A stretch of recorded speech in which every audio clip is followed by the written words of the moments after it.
Hello, hello, hello, hello, hello. Okay. Let's see. Oh, I want to cover that. Let's go with 2 blues. Maybe 2 blues. Ah, let the markers fall. I'm trying to think what that's.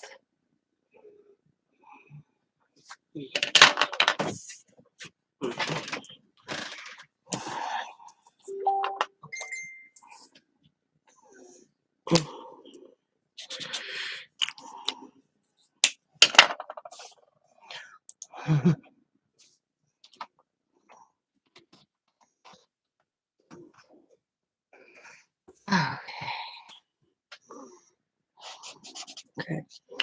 On. This one. That works for me. Okay.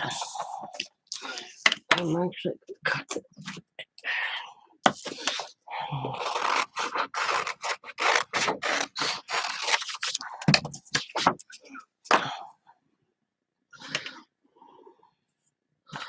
Which is darker. Okay. Oh.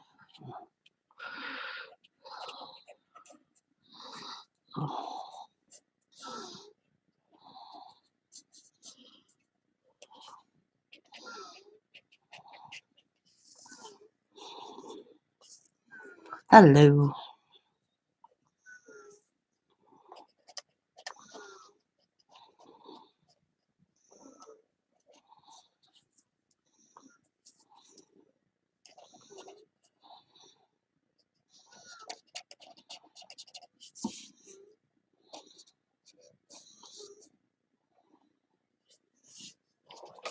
Good morning, good morning, good morning. Or late evening. Whatever you guys would prefer. It is 2 o'clock here. Woke up just a little while ago. Grandkids are home. Diamond's home.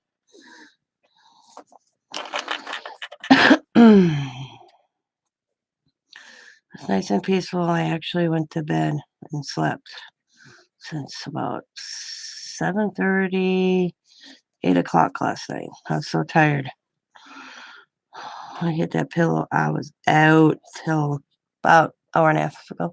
Hi, Jennifer. Hour ago, I woke up. First thing I did is head to the living room, check on kids. Well, the husband's sleeping on the living room floor. So I don't know what time he conked out on the living room floor. I think he fell asleep on his computer chair and just decided to lay on the floor.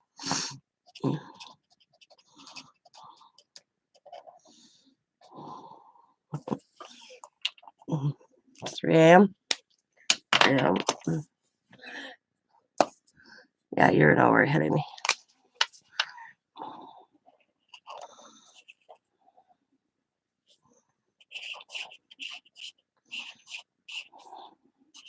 So I'm coloring these little images that are going to go on my signature card. My signature cards. Right here.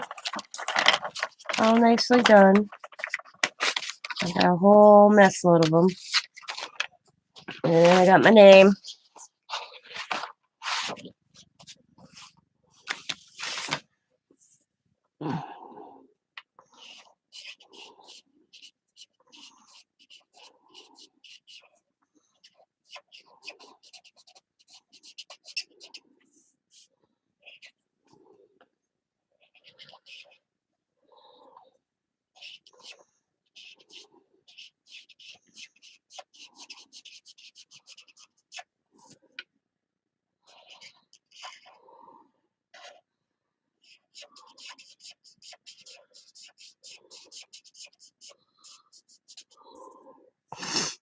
Okay, actually, wasn't my idea. I got the kit. Oh, I'll show you. A few months ago, Right here. Come on. From Bima. And I'm almost out of them, so I decided to make some new one up with this. I'll show you in a second, Jennifer. Hang on.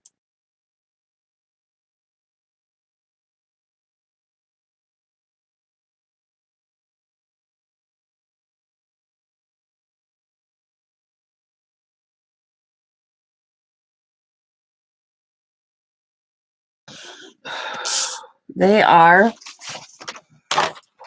from this magazine.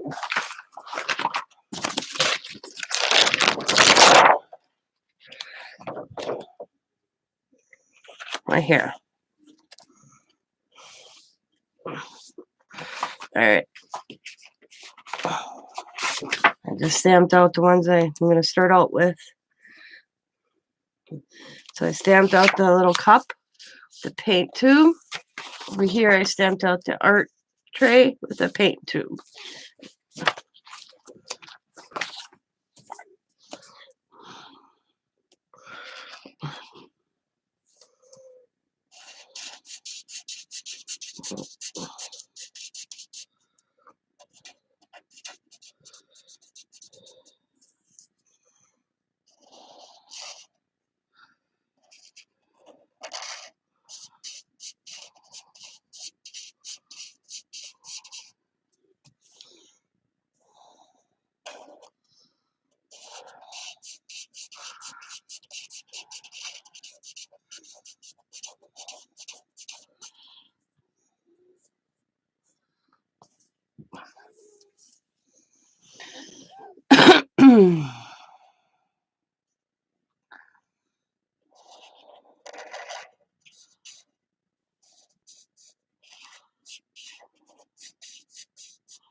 So what's everybody doing?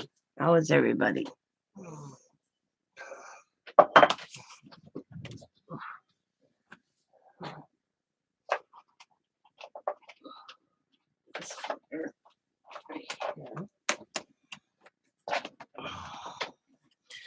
Bring that pencil.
They are tiny.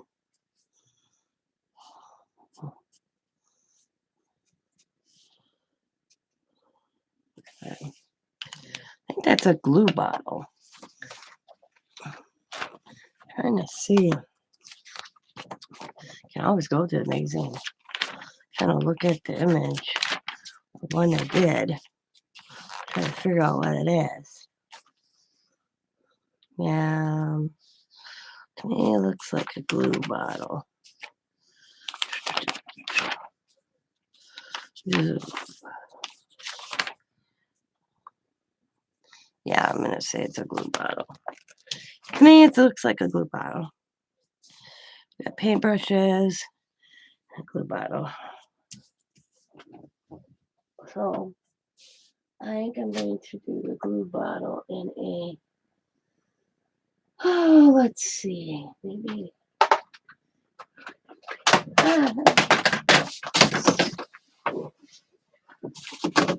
things are falling. Oh, let's see. Warm gray with a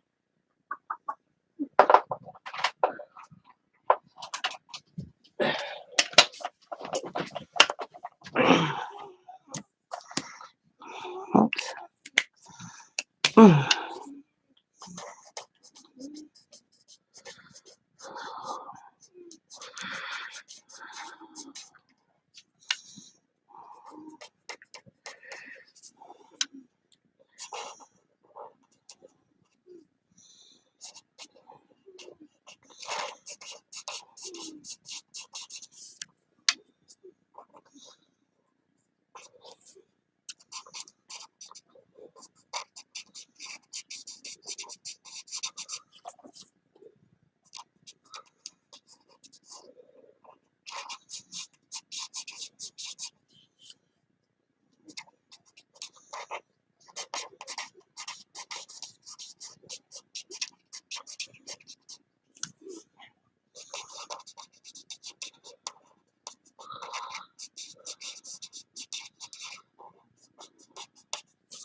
Alrighty.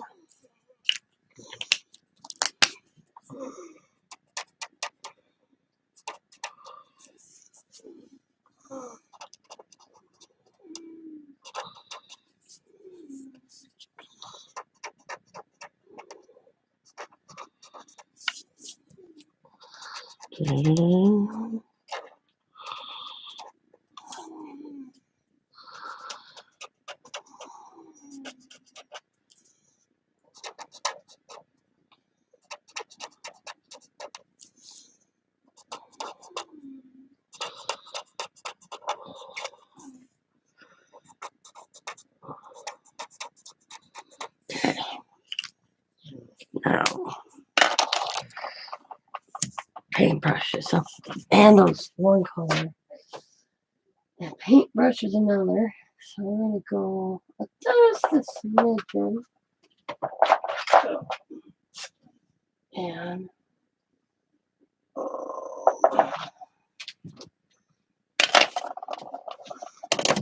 okay. Excuse me, sorry about that.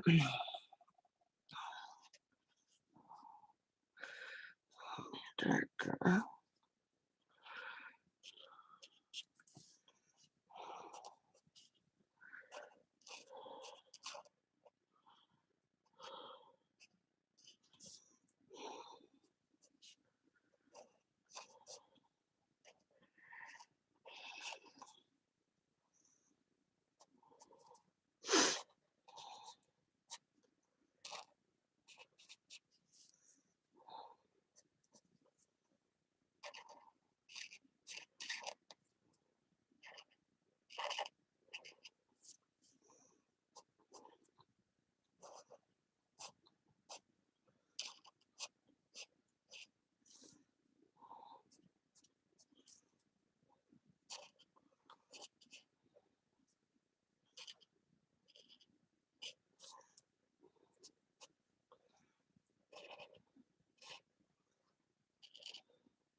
Well, I had a slight backache this morning. I can feel it tinging a little bit.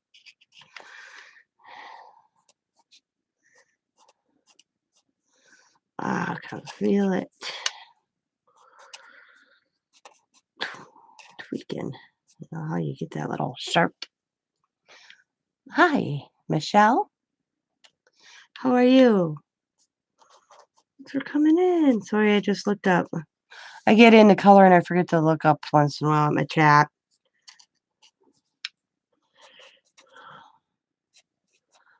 Thank you.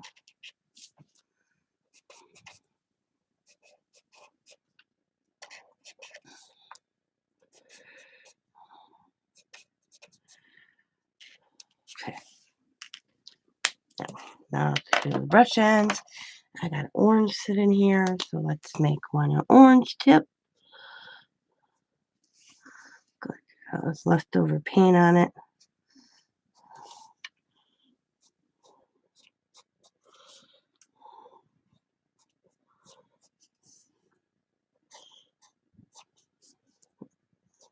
Cup.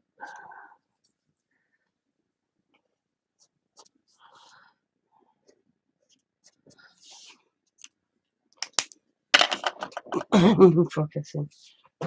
I know. You keep focusing, the world could go by, actually. The world could go. Shoo!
Okay, now we got tubes of paint. And I'm thinking the lid on my tubes of paint are going to be this color. I know they're usually white, but I'm going to make them like this kind of gold tone a little bit. And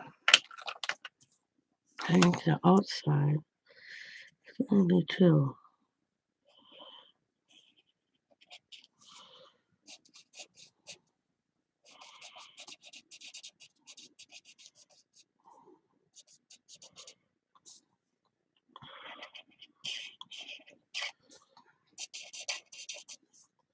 So what's everybody doing up this late? Or are you just getting up? That's the question. That could be the other question. I just got up a little while ago. My grandkids are home. My daughter's home from her Hawaiian trip. They had fun. Kids were excited to see them.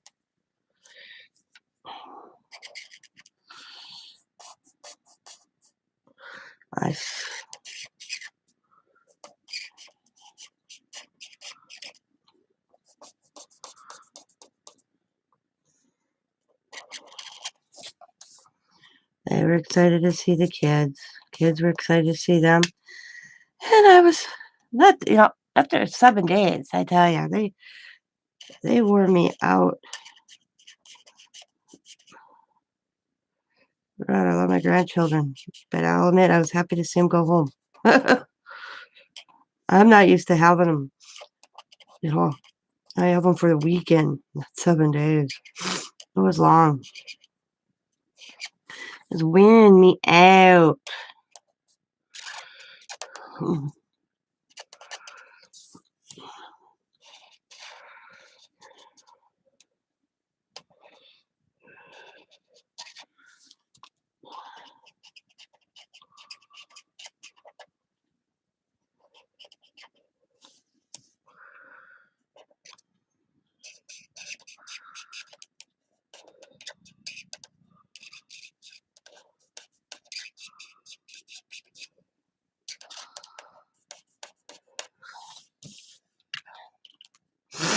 So, okay, we got 1, 2, 3, 4, 5, 6, 7, 8. 8. So I'm going to do, oh.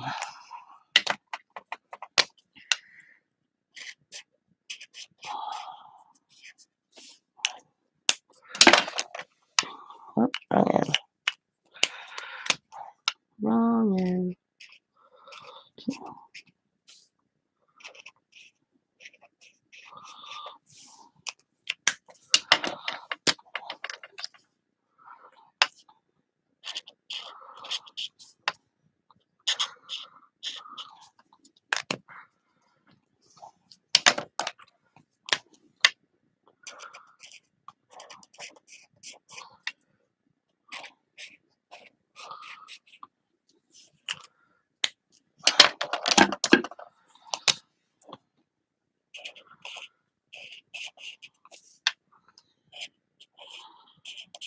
Okay, there we go. I like how them turned out. Okay, now the fun part. I will show you here in one quick second.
Let's pick up.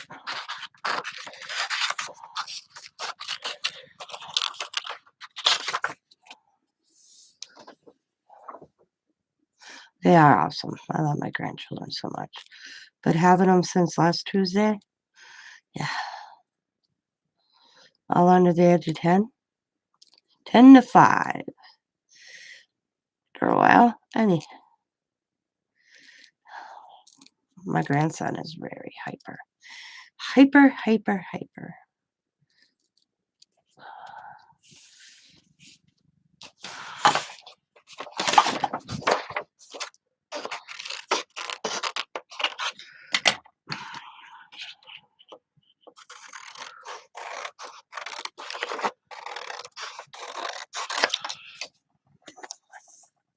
Hi, Royal.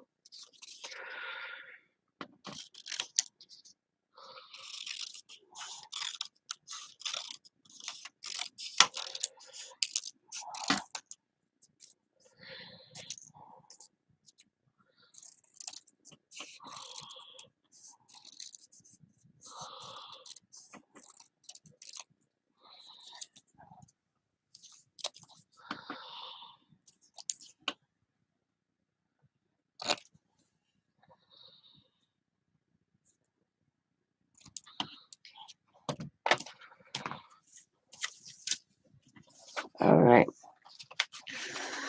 So, there we go. Oh, I didn't lose you, okay? I can't. I gotta fix that. Okay. So this says Tina's Crafty Life on it.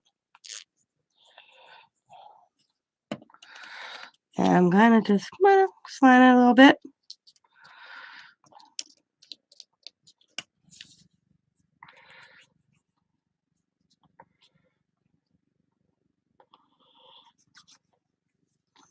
Put a little paint. Where's my paint tube?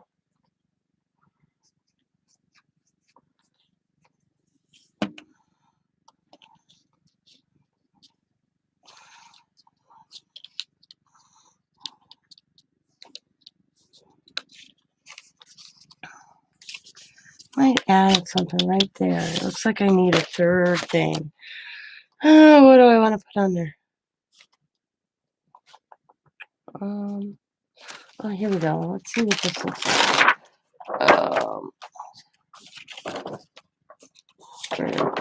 Right there. I want to stamp this out real quick. Ooh, let's see. Let's see what it stamps out like. I don't want to lose it. Tiny. It's tiny.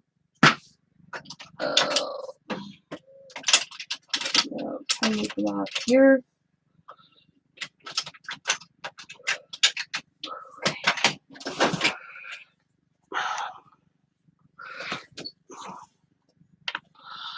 Come on. Little paper pad here. Let's use a blue, dark color. Maybe not dark enough, but what the hell? Stand there.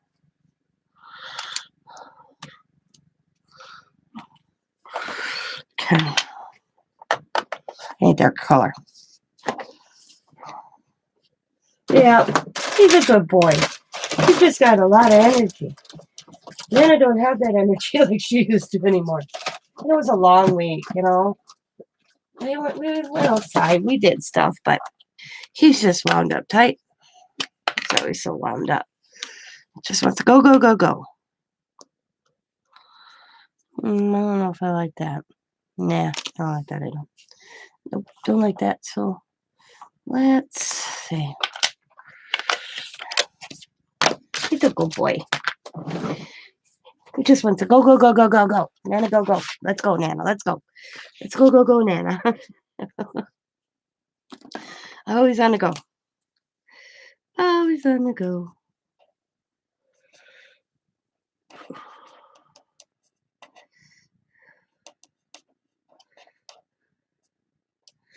Let's pick blue. Or actually pink. We'll do pink. Why did I do the furthest farther away? I don't know.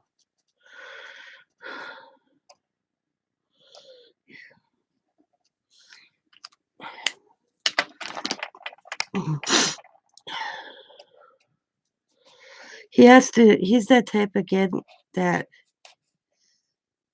not that he has to be entertained, he's always just got to be doing something. He's just constantly got to be doing something. Don't matter what he's doing, but he's got to constantly be doing something, you know? And he's so much like me, because that's how I was as a little kid, so I get it. Except, after a while, it wears you out. That's when you're not used to it on a steady day, like I am. I having my grandkids every day, I used to seeing them just on a weekend. Yeah, it's been a change. So I used to have them every day when I watched them when I was before COVID, you know. And then I went from maybe seeing them. Well, during COVID, I didn't see my grandkids till like the beginning of May. But this school year, Diamond put them in school in their school district because they had open enrollment. Where here by me, the schools were closed. And with her going to school too, she's like, I can't. How am I going to teach these kids at home? Go to school myself. So they started attending school out where they live. And they're doing good. But then I didn't have them every day. This was quite a change for me as well. 'cause I was so used to having them every day after school for at least approximately an hour and a half to 2 hours a day out, depending, you know? So it's like, wow, you'll never know I put that there. There we go.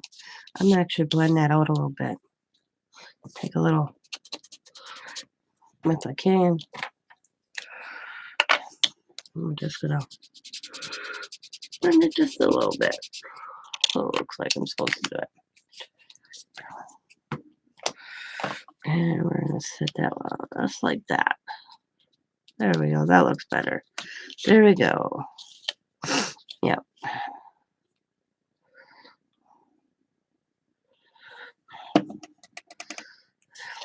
Put that down right there. There, that looks cute. Right there, that is my, this is called a signature card. See, it says Tina's Crafty Life on there. I know it's probably hard to see.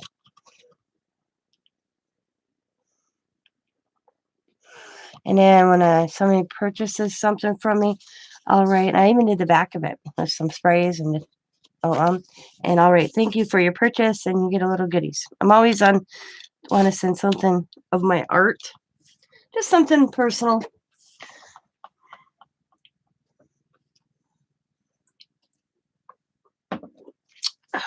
And it's just, it took a little time to do.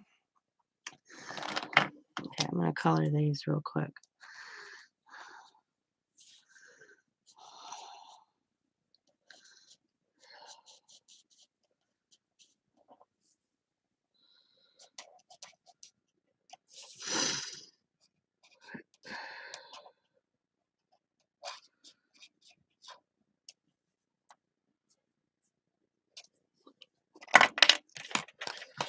All right, I'm going to mute for a second, okay, like.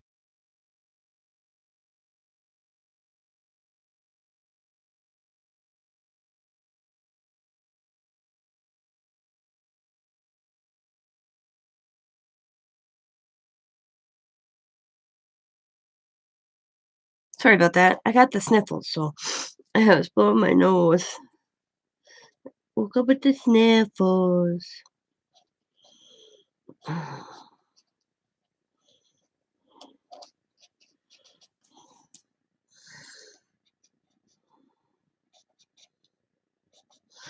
I was so happy I was able to find this set of paint or stamps. I thought it was the cutest little set. And I saw it on a lady's YouTube channel. And then I thought it was a new release. And I was running to Barnes& and Noble and Joann's, because that's the two in town that actually sells these magazines. And didn't come across it. Went online, found it on eBay, bid it on it, lost the bid, was bummed out. And then I came across Paper Witches. And I Googled it again. And I got it for $9.99. With shipping, came up to $4.99, 13 something. So I was very pleased.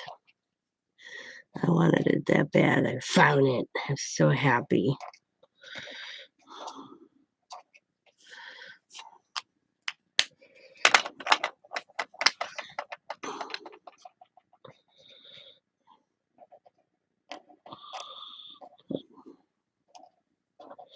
I think I'm just going to color all these and be done with it. Oh, my back is hurting this morning. Hurting my back. Wow. I realized I had such a backache when I woke up.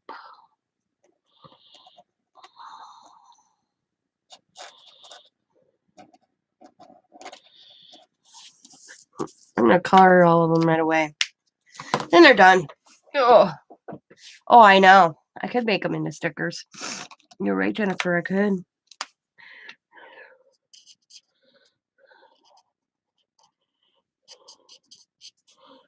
I'm going to color this.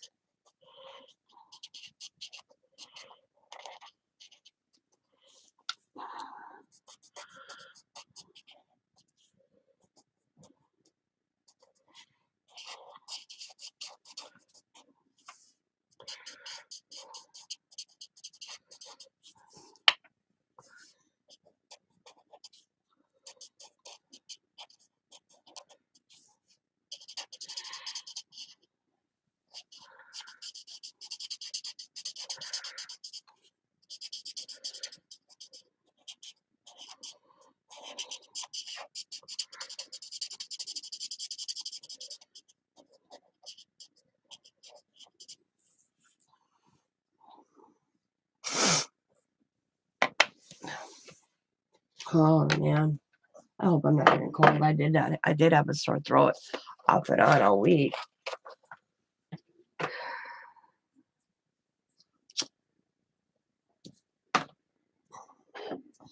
Be my luck. Cute grandkids come over and I catch a cold. That'd be me. Diamond, me and Scott said, you didn't bring some warm weather back with you? She was like, oh my God, I can't believe how cold it is. And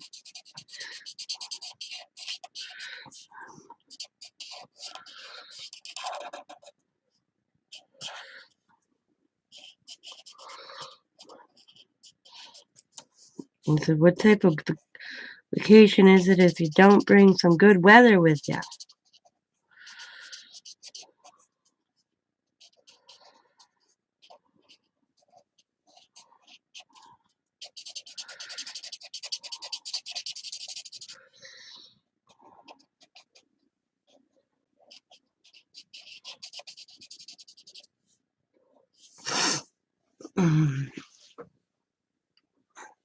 All right, Michelle, have a good night.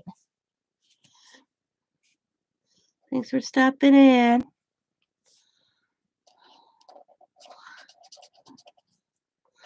Let's see what I'm doing.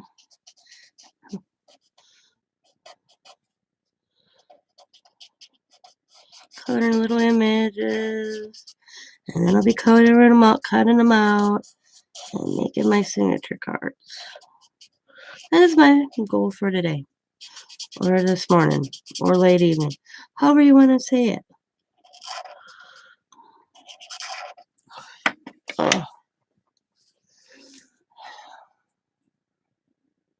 Oh yeah, they had lots of fun. They enjoyed themselves. She kept on saying, thank you, Mom, thank you, when they got here.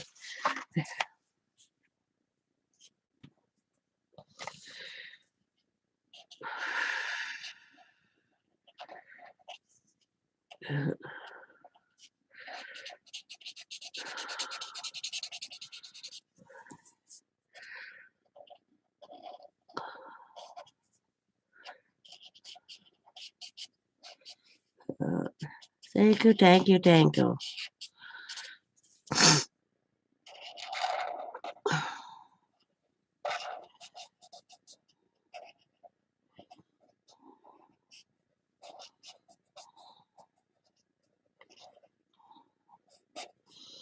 They enjoyed themselves.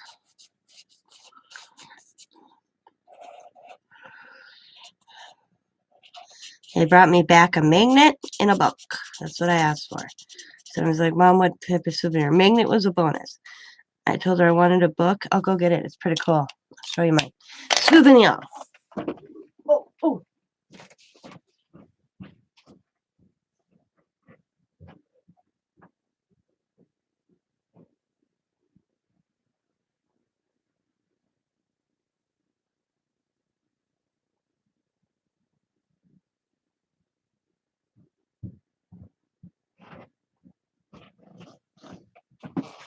If anybody knows, I love history.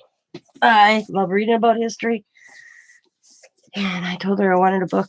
And she brought about Pearl Harbor. And she found this one. It's one of their top sellers. Remembering Pearl Harbor, the story of USS Arizona.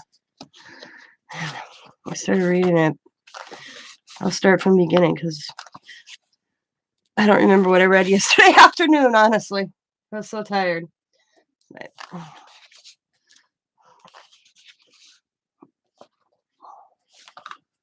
it's so cool. That's what I wanted.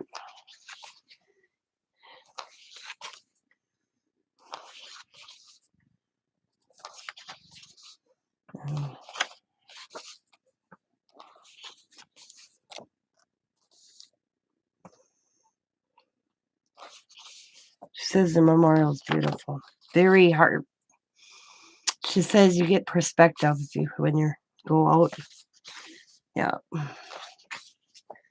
It's yeah. Construction.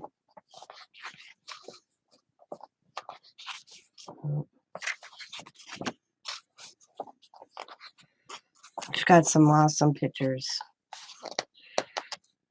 of it.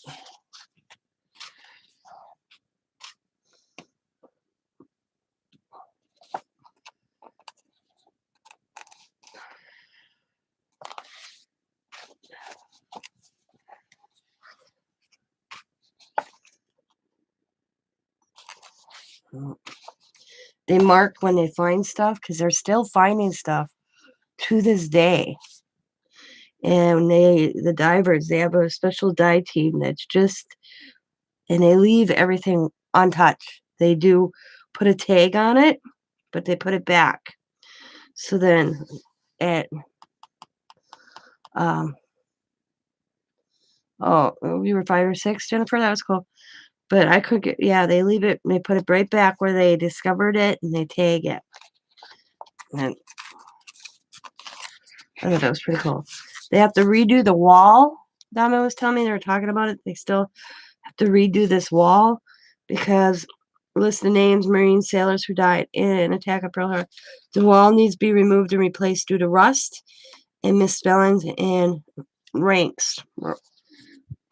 So that was pretty cool. I did not know that. But Diamond said it's just, you get this. She says, Mom, it was just this feeling. She says, I can't explain it.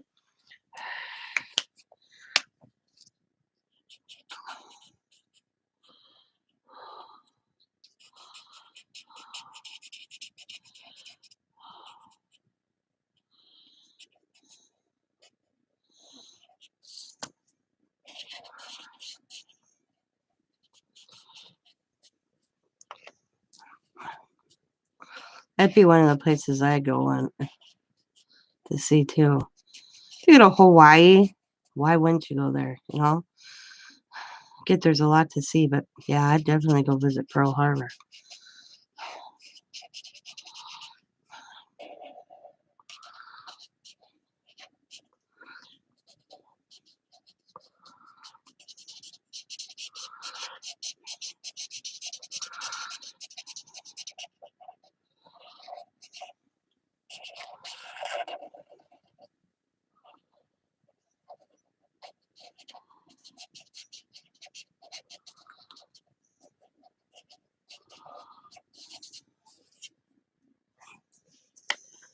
Mom had in me.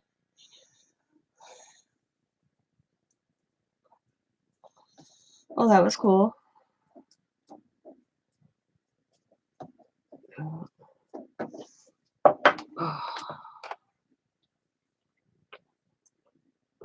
Hi, Chris.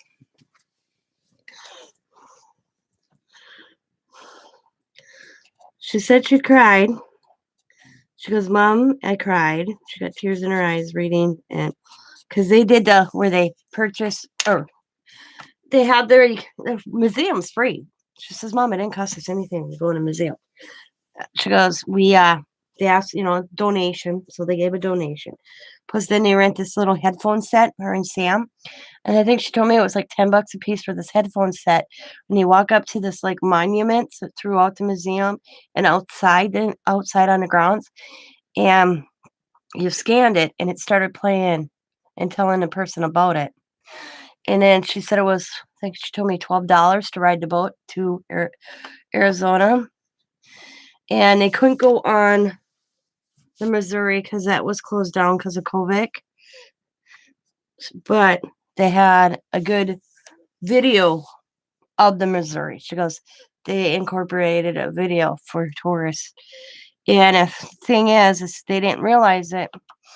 They could have went on in Missouri if Sam had his. Sam took everything out of his wallet and plus his Navy identification card. If he would have had his identification card, he could have went on to Missouri. Him and Diamond. So the next time they know, they tried to look Sam up because if they could have looked him up, but some reason they weren't. They were having a problem looking Sam's name up in the system because they usually can look people up because Sam didn't know that. So they're like, well, we can look you up. Well, for some reason, they were having a problem. Couldn't find Sam in the neighbor system. But that's all right. They did an Diamond said they did an awesome job having a video of the walk through Missouri for people that were there. But she goes, the main thing was to go out to the um Arizona. So that was just she called me. I got this Facebook call and she went like this, put her finger up to her lips like shh, and walked around and showed the kids. It was, oh my God, it was so beautiful. I got choked up a little bit. And she asked a tour guide, and the tour guide goes, yeah, as long as they don't talk, you know, they're very laid back. She goes, people are laid back in Hawaii, like you wouldn't believe. She said, Mom. So she goes, can I call my kids so they can see this? And the tour guide said, yeah, I'll go right ahead. So then walked around, kids saw it. That was pretty cool, though. They had fun. They enjoyed themselves. I asked Donna what was her favorite thing. You know, she said the people. She goes, it's beautiful. Don't get me wrong. Everything I saw was beautiful. But the people were so laid back and friendly. She goes, in the U.S., you don't see that. Well, they're in the U.S., but she's like, Hawaii's in the U.S., but she goes, it's just that the atmosphere. He didn't see no graffiti. And if it was decent, you know, like it was more of a mural painting than graffiti.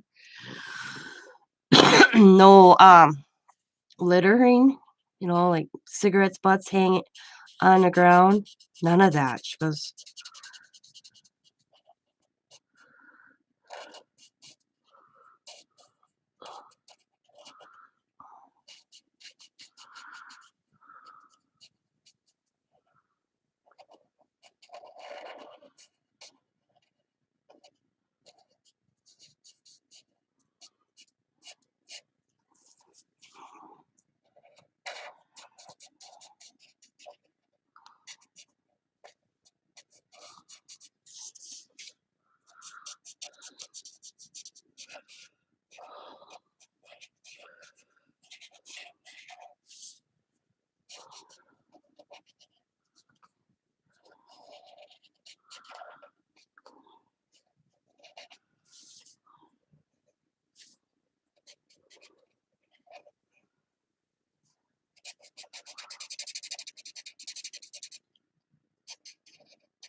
okay. Alrighty. That's good. Now, I'm going to do all my paintbrushes here. I'm going to spray. At least this one.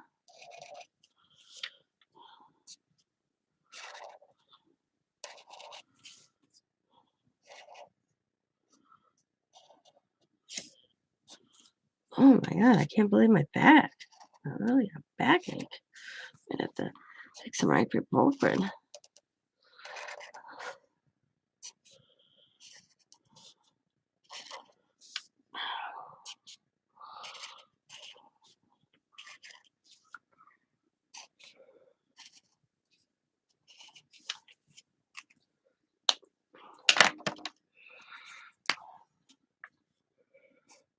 Oh, that's not the one I wanted. Nope, I grabbed the wrong one. It's alright. I can fix that. There we go.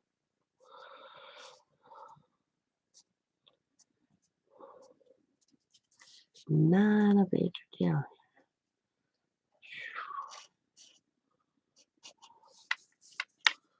No major.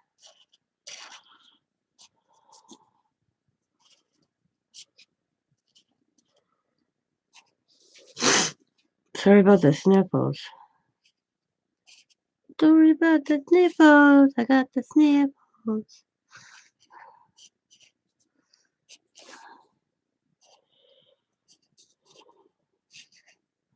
Got a few more entries yesterday for my challenge giveaway. I hope people enter.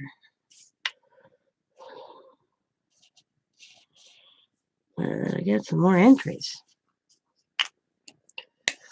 Can't stay awake. Wanted to say hello. All right, Chris. Good night. Sleep well.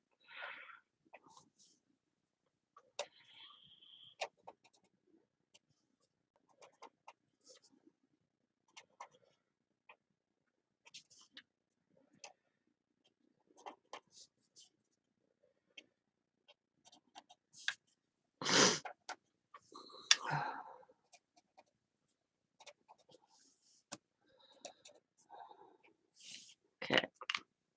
I did see a spot I missed. I don't remember I seen it in which one. Oh, right here. Okay.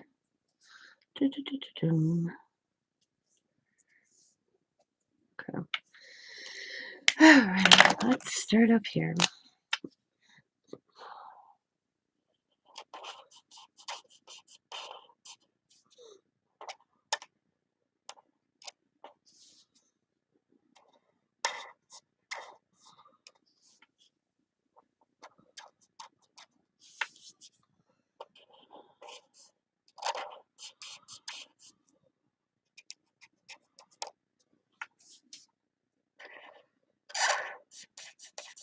Oh, my nose.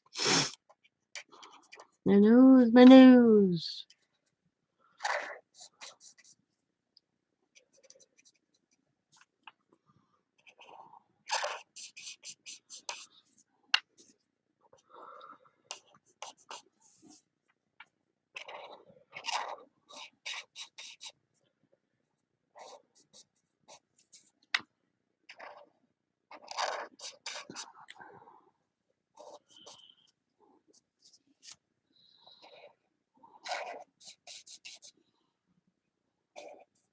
Okay.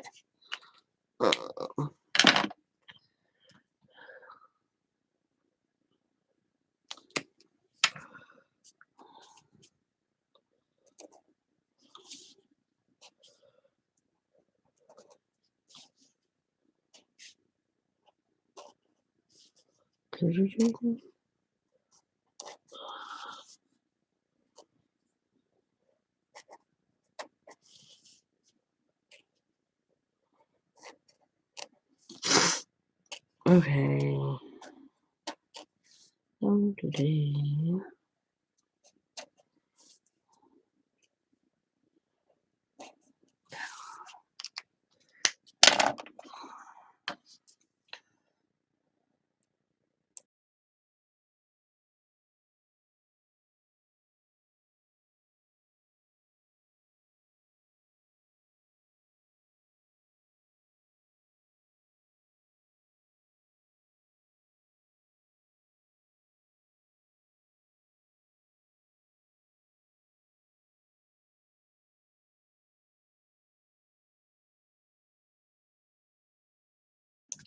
All right, there we go.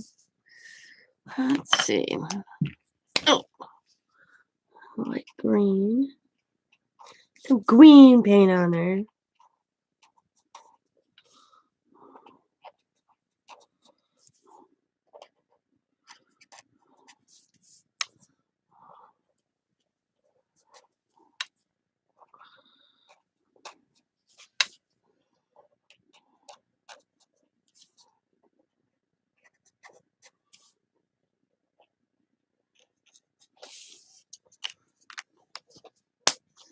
Gotta get some little orange there.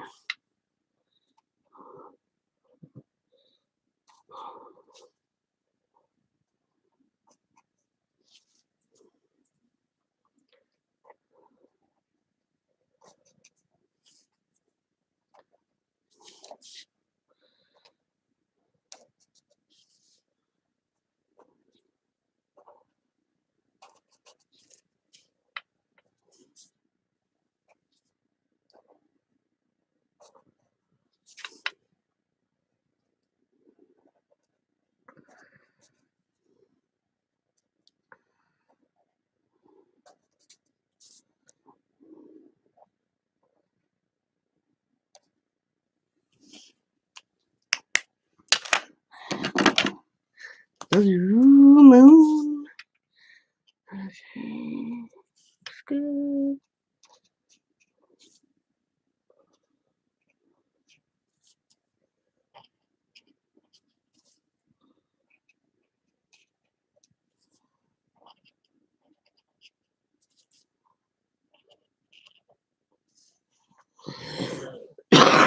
Excuse me. Damn. Get that stuck in my throat. All right, one more color. What color should it be? Let's go this yellow. I don't know how bright this yellow will show up. We'll see. Oh, that shows up good. Okay. Yeah, that's a little orangey yellow. You can still see it.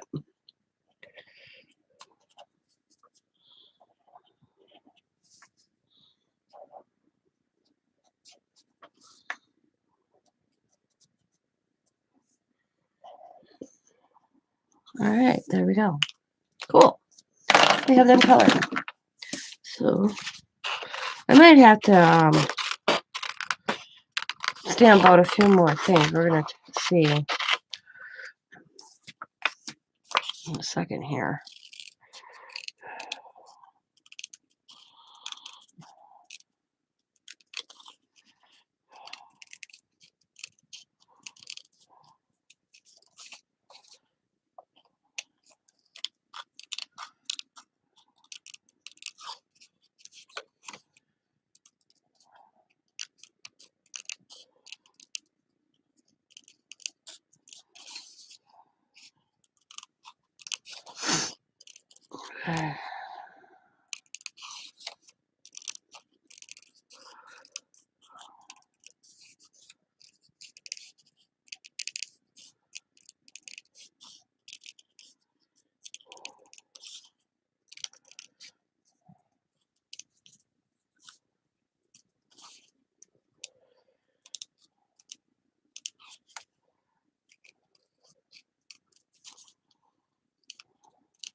I'm just randomly grabbing a car and a name.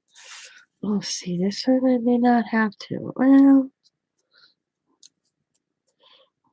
yeah, just a little. Go that way. Like that. I like it that way. Yeah. Okay.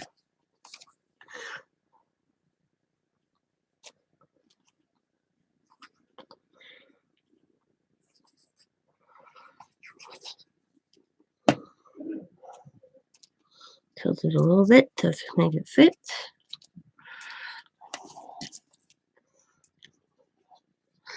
I wonder if anybody keeps these. If I drove through this.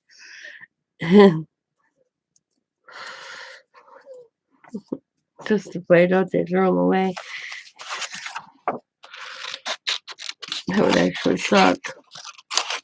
But if they wanted to, they could cut around that and use it themselves. So, but it's just a cool thought.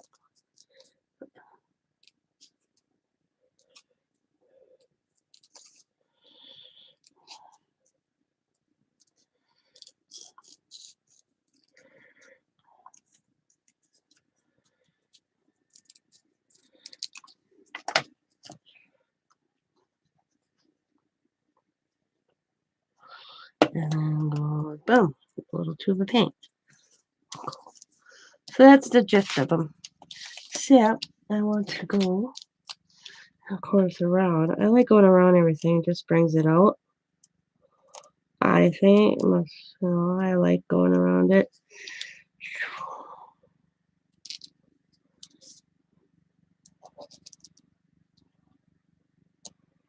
You can also do a little funky design.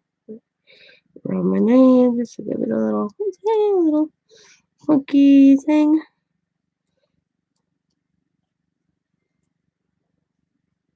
It looks cool.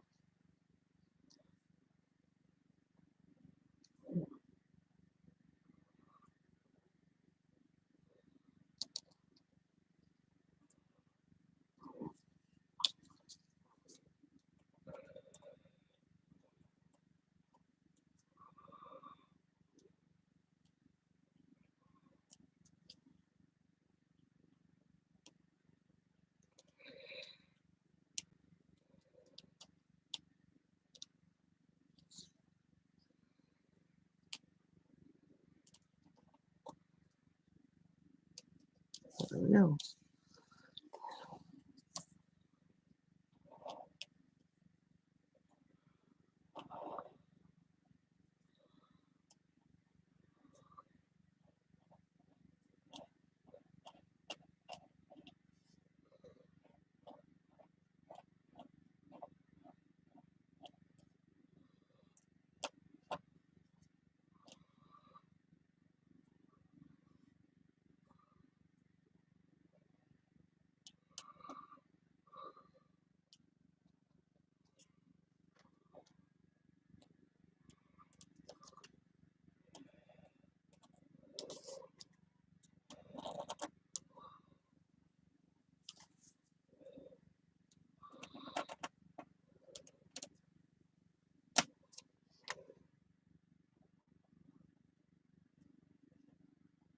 Boom. There we go. Good morning, Amy. How are you?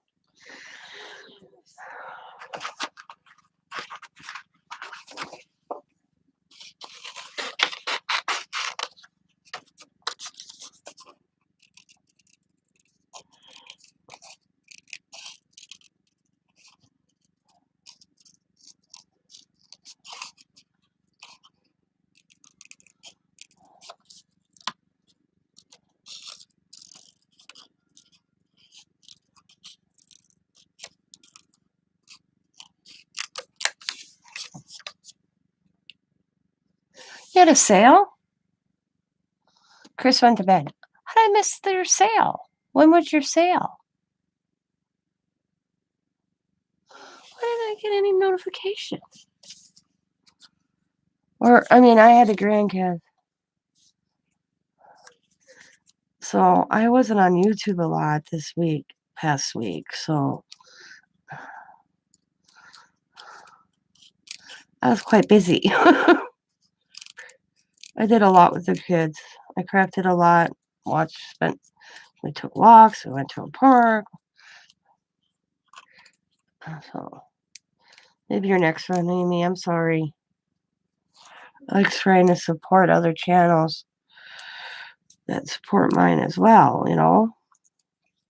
But when was it? I didn't even know you had one. It was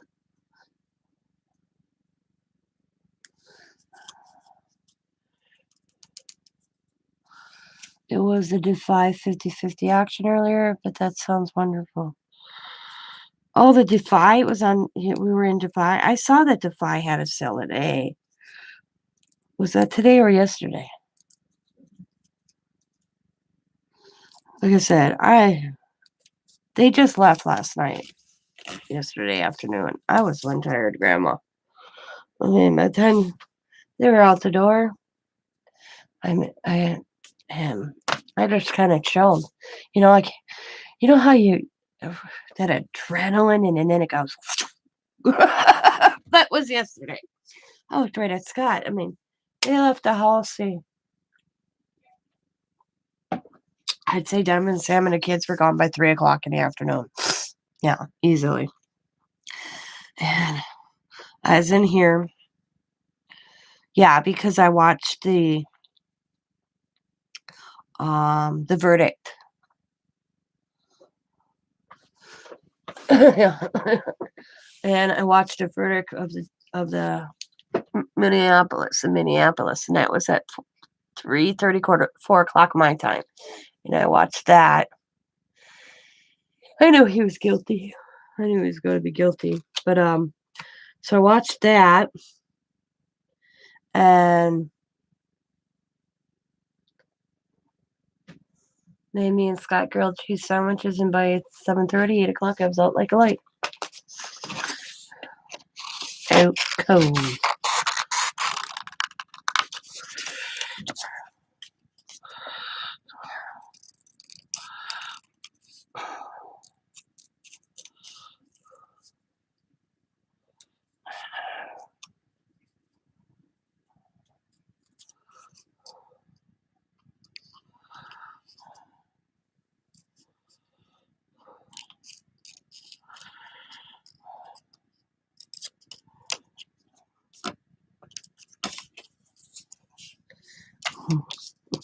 Yeah,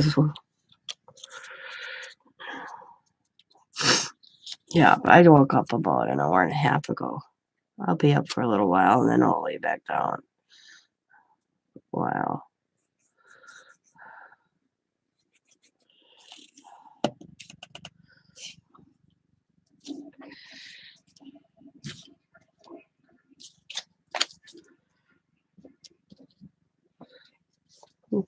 Going to bed, honey? Good night. Love you. Me too. Sweet dreams, baby.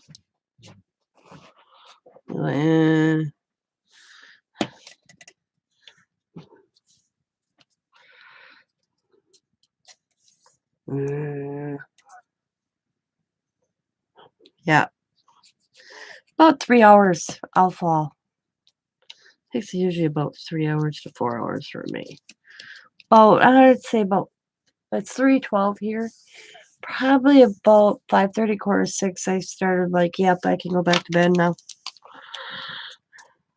But I'm gonna call it a morning here. I'm gonna go get some stuff done I should have got done last night. I mean, I have dishes to do. I walked in my kitchen going, man, where was the dish fairy? Come and wash my dishes from yesterday. Like I said, the kids left. I watched it show this outcome, and I crashed and burned. The adrenaline was like poof, gone. It's like that adrenaline rush came, collapsed.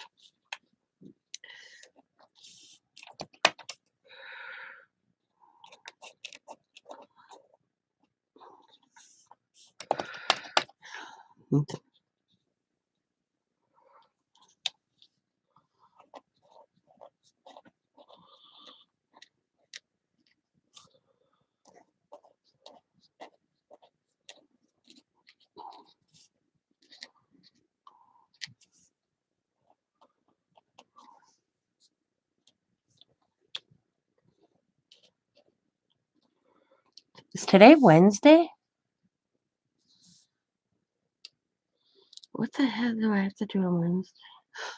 Wednesday. Oh, nothing actually. I'm supposed to get money on Wednesday. Okay, yeah, that's what it is. So that's just my little snoo signature card that I will be, I write a personal note. I tried to whenever somebody buys something from me. And I tried stuff, and I'll write, thank you for purchasing, hugs Tina on the back. And if they want, they can cut around this and use it themselves. I just like making them. I think it's a cute little gesture to do something personally when somebody takes the time and purchase from you to make something as a thank you. These were the ones I got from Bima that I only got to see. Thank you so much, Tina. But then I only got like 5, 6 of these left, under 10 actually, probably. And I thought, I want to make my own with my own little flair to them. And I like my mixed media. Oh, cool, Amy. Your entry. Awesome. And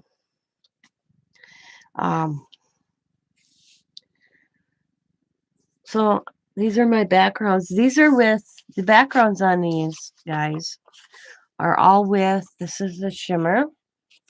It's just a plain sprays, Bingo Dauber sprays. Ink. Isn't that cool? You'd have never known that. You would think that was my delusions, but it's not. It's Bingo Dauber ink. Look how vibrant that is. This is the ink in a spray bottle with alcohol and water. Now this is right me dabbing with the dauber. This one is. Let's see. Yeah. This one is with a dauber as well. But yeah. So it's an inexpensive way, very inexpensive way to make your own spray. I got 12 of them for less than $20, and you can use it 2 ways. I made some sprays. This is spray. This is spray, and this is dabbing on it, just going like that. And because don't get me wrong, I love my delusions. I will never say anything wrong about Delusion except one thing. Price value for what you get. They are pricey. $4 to $3 something a bottle. Spray or paint. I mean, the bottle's smaller, but if I can find an alternative way to use the same colors, because that's what draws me. Yeah, it's permanent. Yep.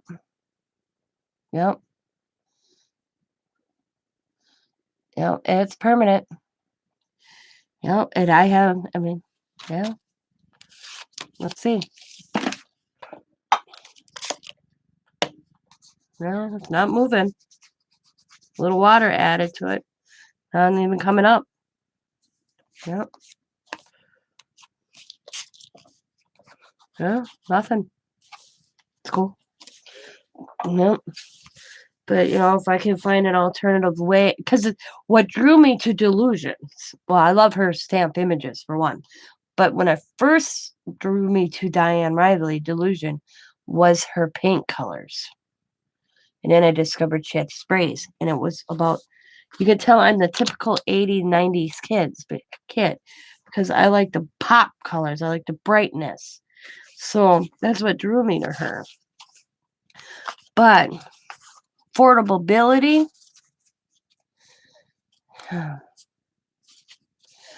Okay, I'm going to tell you right now. Dollar Tree has them. Okay. I got mine on Amazon. In my new bingo bin. Okay.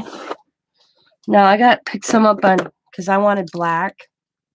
So I'm gonna wreck one actually to make something. The ones from the Dollar Tree do not pop off.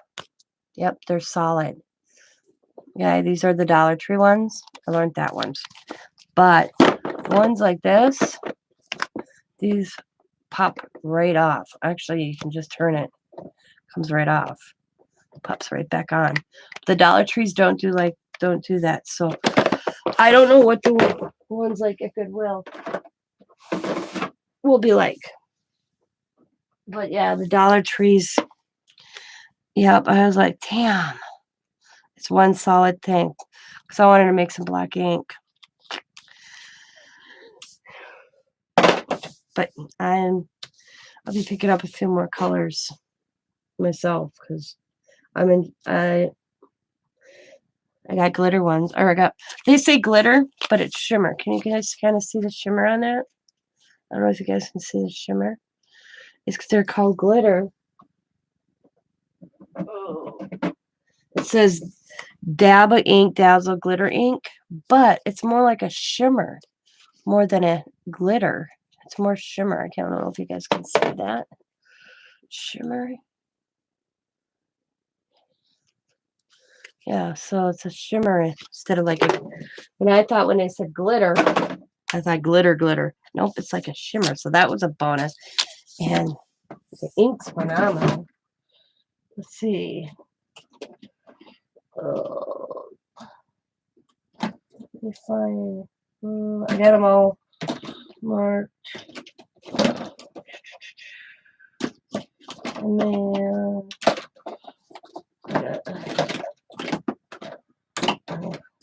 Oh, man. I got such a backache. Let me tell. Okay.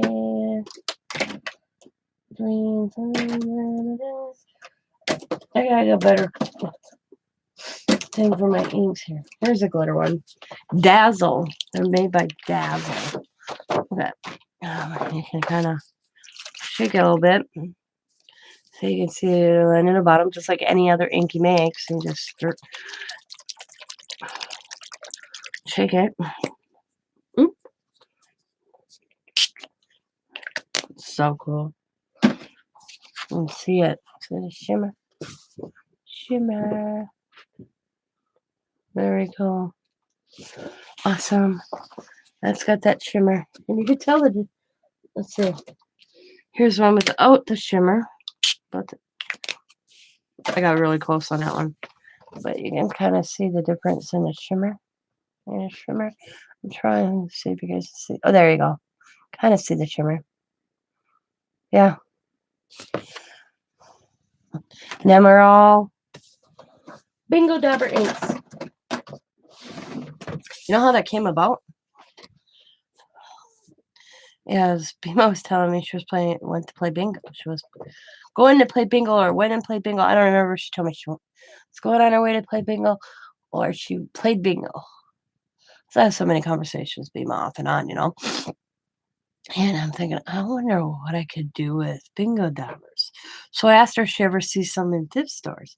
She goes, Tina, I've never bought a bingo dabber in my life. She said it probably was cheaper for me to buy them through Amazon for her to ship them to me. And she was right. So I had some money and I bought the first 12. I loved them. And I'm thinking, wow, I probably could make ink. And boom, here I am. So I'm very satisfied because I went to purchase some new Delusion ink, in the bottles. And I was like, man, the prices went up. And I was like, this is just crazy that, why it is. This is what it is. And that's my feeling. It's because Diane's stuff is not in stores. You have to order it, like from Ranger or scrapbooking.com or find it somewhere else. She's not,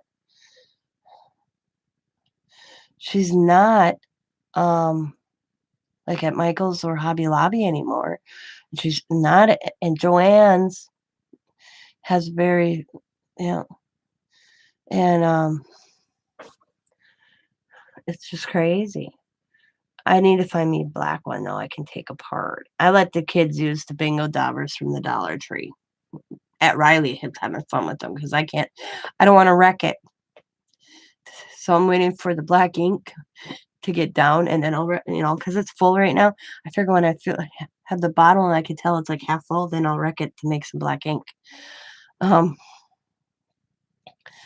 So Riley had fun with that's because she wanted to play with them. So I told her, she wanted to play my bingo daubers. And I'm like, you can use the one only. I gave her the Dollar Tree ones. I won't buy the Dollar Tree ones again due to the fact that I can't pop them open.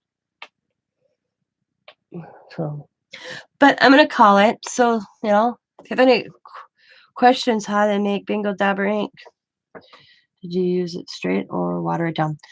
I put about, let's see. Let me get one of these bottles and show you.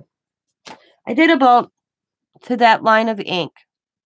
Okay, about there of the ink, and then probably about there of a cap full alcohol or a cap and a half alcohol, and the rest is water. And I only put alcohol in it because I thought it'd keep the water, not from because water can get slimy. So I put the alcohol in it just because I did water and some inks a while ago, and I feel like they got slimy, and somebody told me it's because there's no it. So I added alcohol in it. But yeah, a cap full and a half of alcohol, 2 caps full.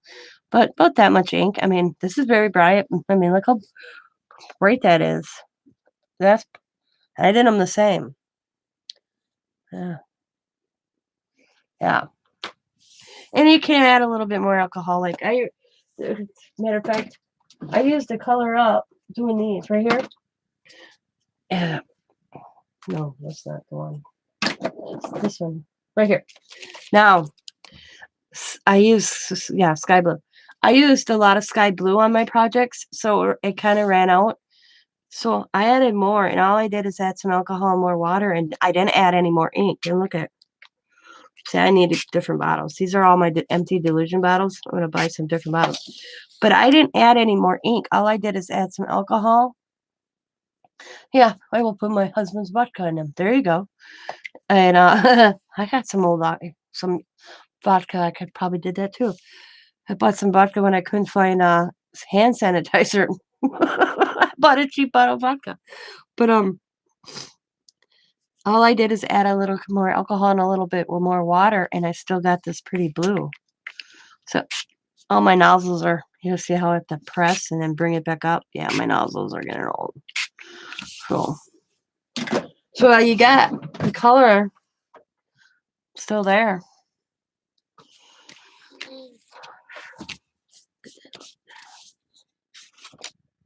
I like them. I'm happy with them. I mean, look how pretty this is, guys. Ready? Look at that. That's sprays. That's all my sprays. That's bingo spray. I call it bingo spray. That's my bingo spray right there. Oh, I did. I really did have fun with my grandchildren. They wore me out though. And it's like I was on an adrenaline rush for 7 days. And then when they left yesterday afternoon, I sat in my chair. I watched the outcome of the Chauvis trial in Minneapolis. I figured he was guilty. I figured I didn't think he'd get all 3. I figured he'd get at least manslaughter. I was surprised when he gave him all 3, but whatever. I watched that, walked out, and that was at 4:00 my time. And I watched the aftermath a little bit. And walked out, made Scott and I grilled cheese sandwiches, tomato soup, and pickles for dinner. That was our dinner. That was supposed to be our lunch. But Diamond showed up right as we were going to do lunch. She's like, nah, don't worry about it. I'll feed the kids when I get home.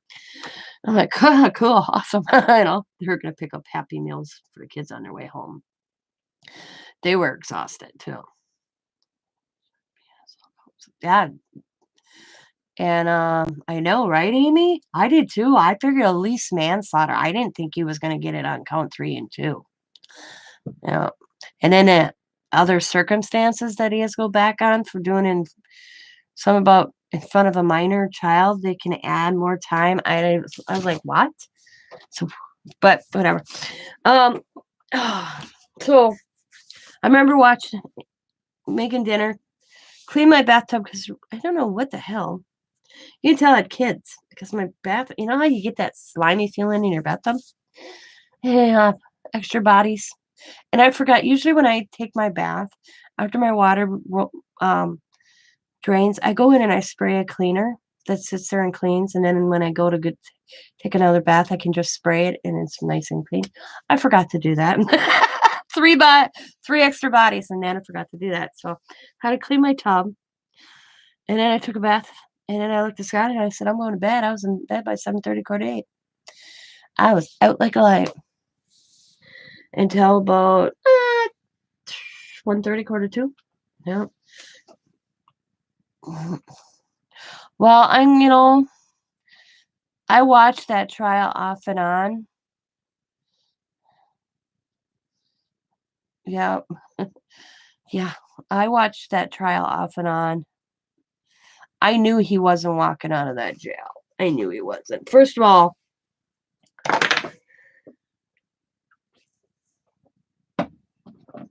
you can't tell. I personally think he didn't get a fair trial because of everything happening around Minneapolis. But there was a lot of evidence against him. When I was watching all the videos is what got me. As a person sitting there watching all the videos. And my thought process was, before even Chauvis showed up on the scene, when you hear the one officer say to him, hey man, are you okay? Did you take anything? And he says no, and he's got foam coming out of his mouth. That officer should have recognized, wait a minute, this guy took something. We need to leave him against the wall and call an ambulance.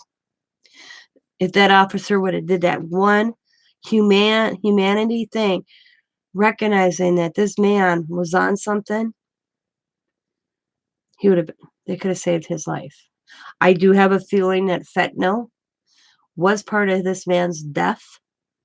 I think it contributed to it, that he was already on a verge of overdosing or going into some sort of a coma sleep, something. He was on a verge of something, falling asleep in a vehicle, having foaming at the mouth. That he was on a verge of something before they tried to get him in a squad car. They should have recognized that. They should have. Instead of fighting that man to get him in a squad car for a $20 counterfeit bill, they should have looked at him as a human life and got him help and just let him lean against that wall. Because when he was leaning against the wall, he was already saying, I can't breathe. That's when they should have just left him there. He wasn't fighting anything, and called an ambulance.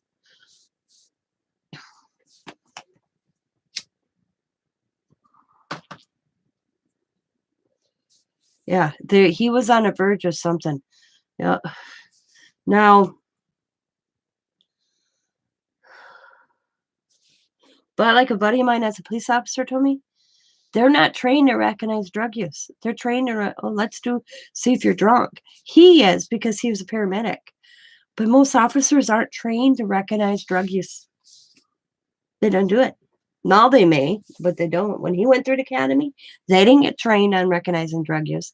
He went and furthered his career and went to school also for paramedic. That's where he's a police officer. He also had to be a paramedic at the same time. He does 1 week cop, 1 week paramedic. But he knows. But he told me the actions of these officers. And a friend of mine that lives out in Minneapolis told me these officers out there, they are very racist.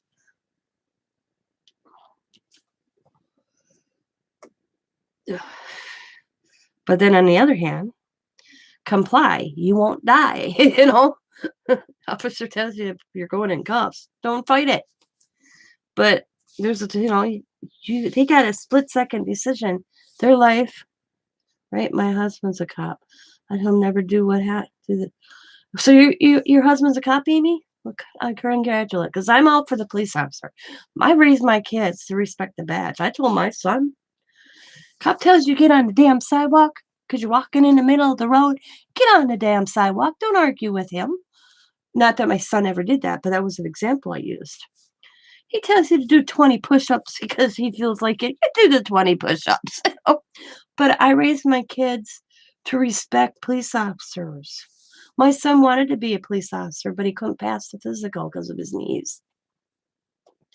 So I would have probably had a police officer for, in my family if my son would have passed the physical.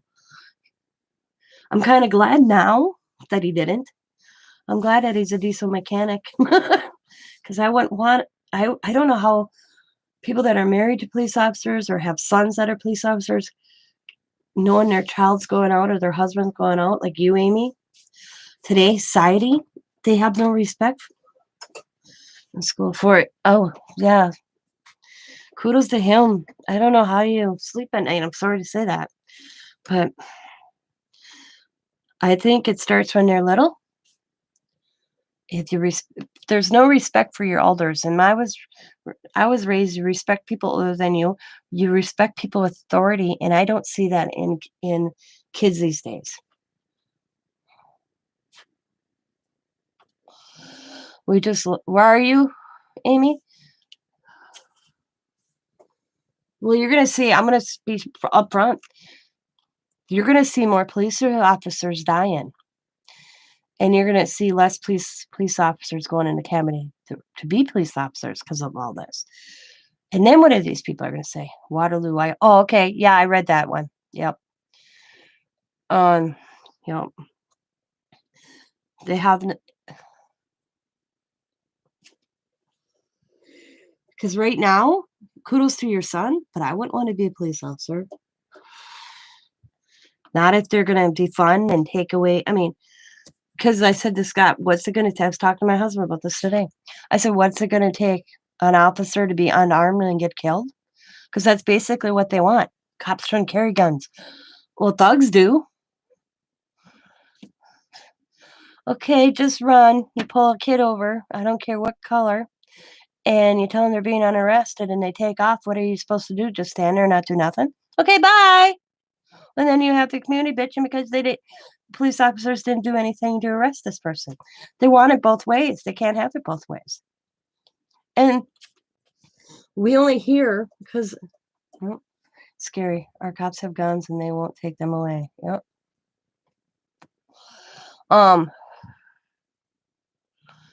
Where the hell was I reading? The thing is I just looked at statistics. Why didn't I don't remember where I read it, but there was a white kid last week shot by an officer. Did you see it on the news? No. He was shot like 3 times. I never knew it happened till I was reading about it. That's what's wrong. They are dividing us by color. That kid got shot by an officer here. Yeah. Okay. We never knew about it. It shouldn't matter. The kid was shot by an officer. Color, it shouldn't matter about color, but it is. Just like you hear Black Lives Matter. Where were the protests for the 7-year-old little girl that got shot in the McDonald's line?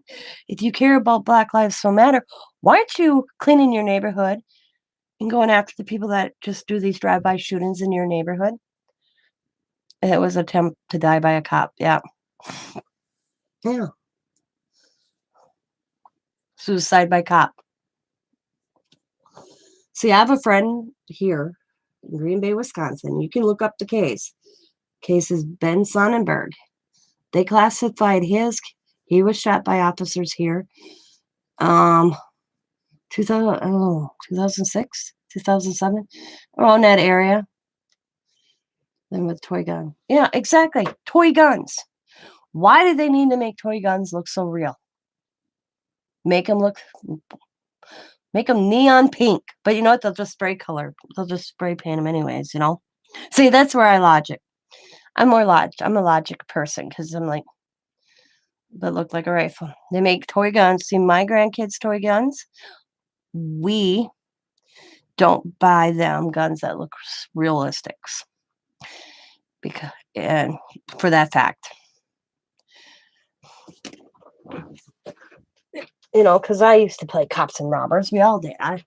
He was my deputies involved in that. I mean, a cop doesn't know that's not a real gun. I mean, well, whose lives matter? He lived. He's involved in that.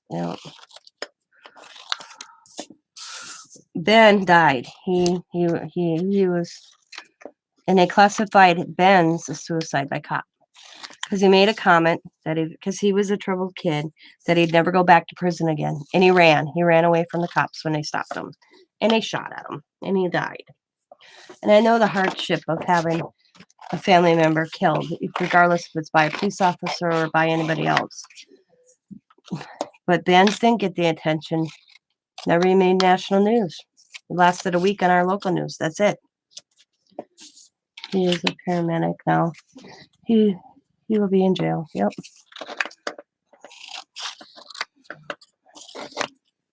So I don't know how they expect change. And this is another thing. You want change. Change starts at home. If you get stopped by an officer, comply. You won't get shot. He tells you to put your gun down. Put the damn gun down. But they don't think like that. That killed the troopers coming to my jail also. Damn.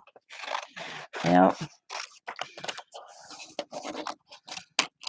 I mean, we have a case coming up here in Green Bay. I don't know, this past summer, they were like racing.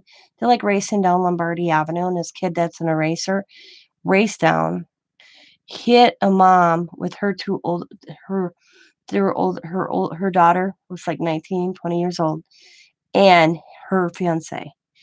They rolled that car. This kid killed 3 people. 3 people. His court hearing will be coming up pretty quick. I just read an article, was it 2 Sundays ago? That he says he can't get a fair trial because he's black.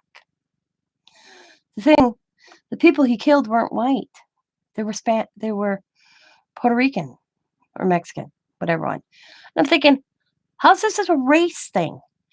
He's the one who was behind the wheel, driving, going down a 30-mile-per-hour road at 85.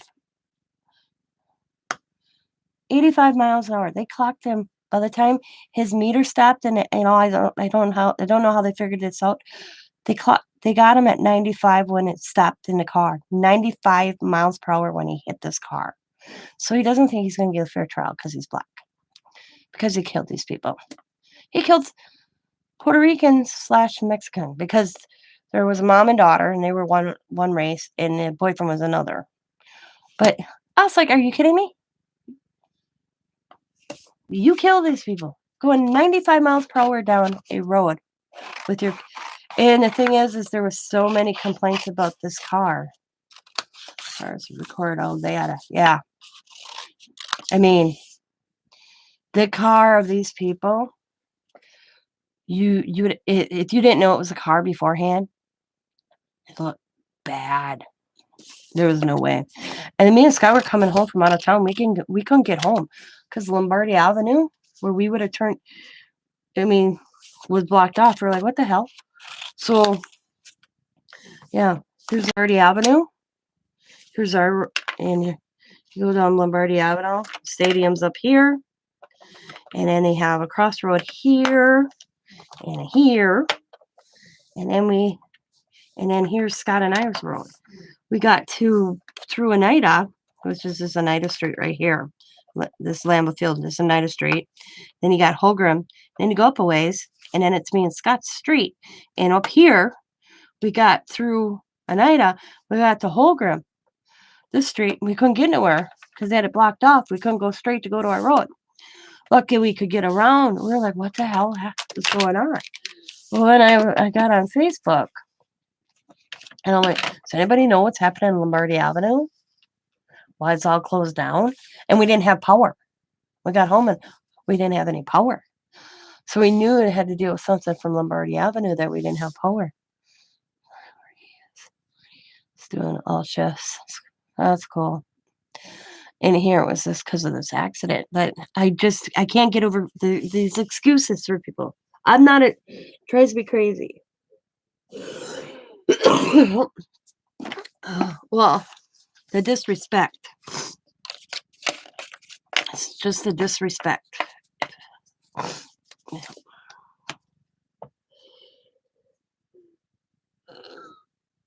All I hear on news is they gotta be changed. There's gotta be change. But change works both ways. You want change, you have to change it also. You can't just expect change.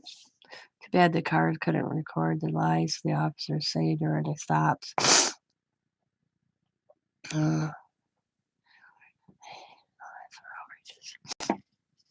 He didn't have a camera on? Why'd your son have court? What did he do?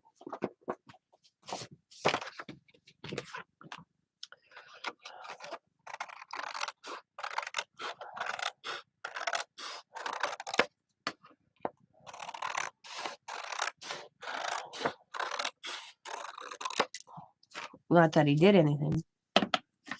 No muffler? Oh.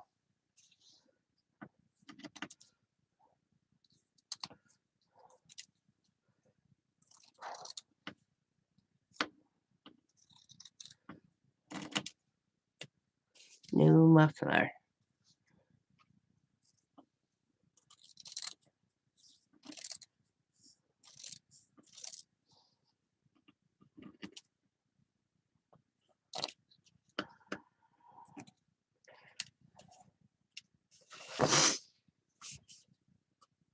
Oh man, I can't believe it's nothing.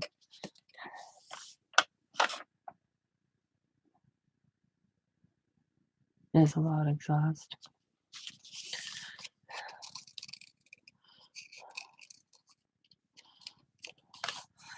They gotta make their money somehow.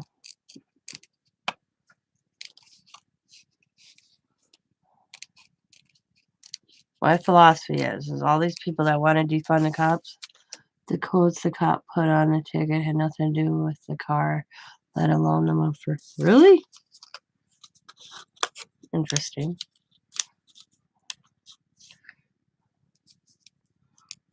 Was it a ticket? How much was the ticket, Dawn? Did he have to go to court? Or he go to court because he's fighting it?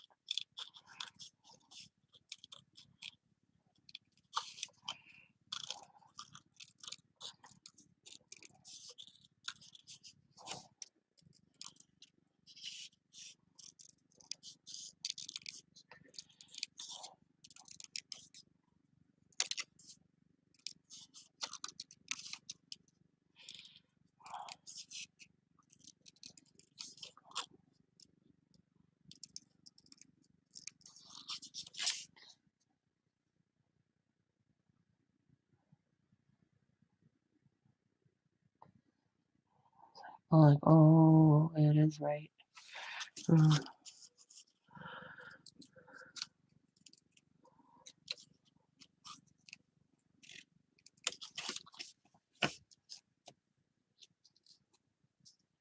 You dropped it. You dropped it.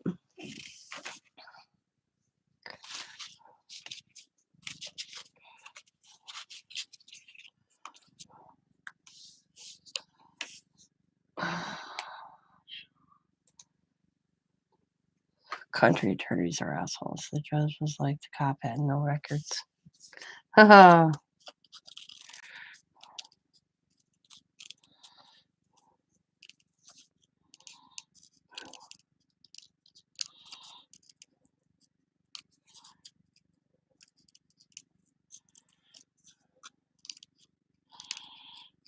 Well, they're making a big deal about that air freshener thing. Me and Scott got pulled over for an air freshener. We didn't actually. Yeah, we did. We got pulled over for air freshener in our vehicle. He pulled us over. It's a city. Told us that we had to take it down. Then we're like, oh, okay. We took it down. And then we got pulled over by a state trooper because our wrecked car wasn't registered, which we paid to have it registered, and it didn't come in the mail yet. I had to cancel check. You know, the check, the carbon copy, and I showed the state guy. He called, he got on the radio, came back that they were ordered. So he gave us this other thing so that if we got pulled over again, we can say, here you go. And he's like, hey, you guys got to take this stuff down from. Oh my God. That's messed up. You know. And the state boy made us said we had to take that out of the window or off the mirror. We took it down. He didn't give us a ticket, just told us to take it down. So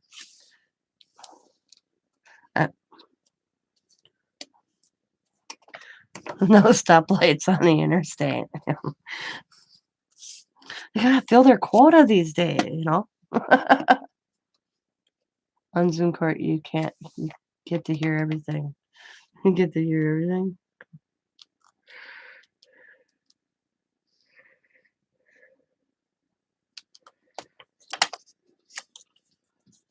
Oh yeah, there's bad, they're good. They're a human, just like all the rest of us. Some can be shady as hell. And then you get some that aren't. Yep.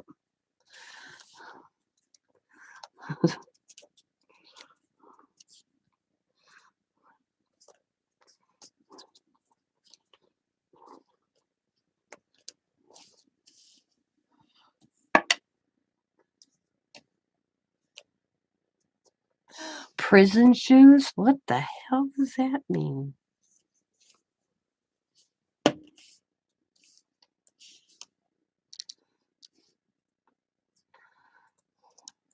That's because you know what it is these days? And this is my opinion, my philosophy, whatever you want to call it.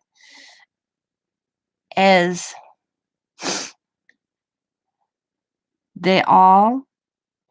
we all looked at it, this generation, my kids. What is your son done? 24, 22? Which one?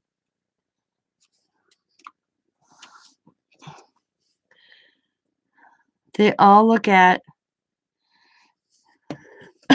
I'm 49 years old, and I look at my daughter and my son. And if I was an adult, 22. Okay, 22. So he's younger than mine. They all look at kids this age as slugs, little thugs. The millennium generation. So you get the police officer my age. We were raised, and that's the generation gap. We were raised different than how we raised our kids, and how the laws were different, you know.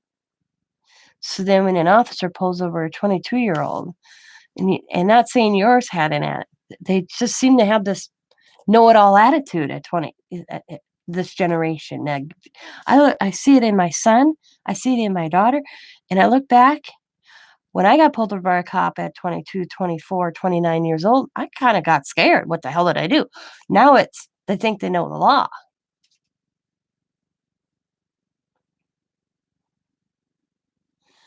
And I think, I mean, I watched a lady get pulled over at 49, a Karen, she ran a stop sign, could see it easily, fighting a cop. So it's not just that. It's like, take the damn ticket, pay the ticket, and deal with this. Quit thinking you're all lawyers. It's like I was telling Diamond, cops don't have to have a reason to pull you over. They have to have a reason, but they can, once they pull you over for an expired plate, they can inquire about other things. That's their right. Just like we always thought, being a passenger, that when you get pulled over, they don't need to know who the passenger in the car is. I found out that the hard way.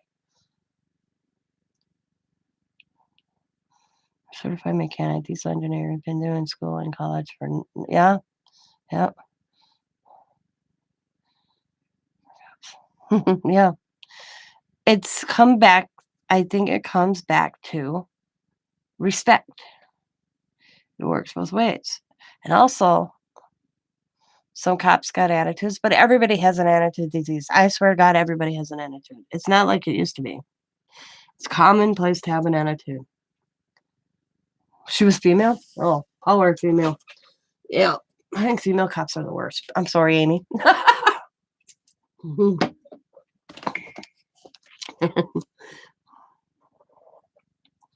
They're proven to the world.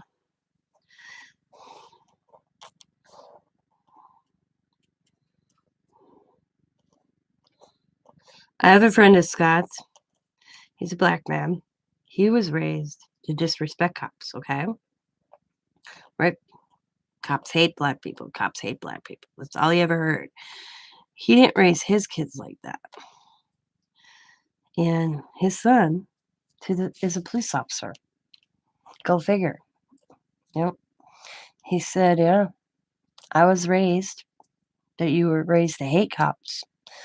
And I didn't raise my kids that way. And my son is a police officer. He's very proud of it.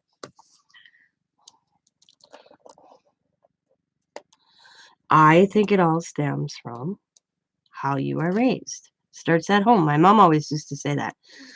It starts at home.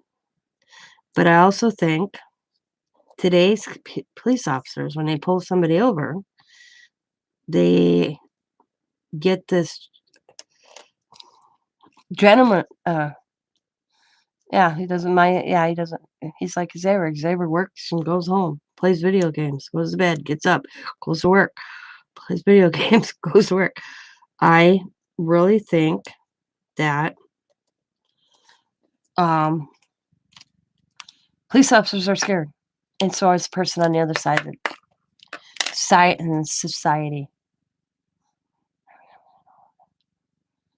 Yep, that today's society we live in contributes to how we treat each other. We don't treat anybody with respect anymore. Doesn't matter if you're a cop, fireman, housewife.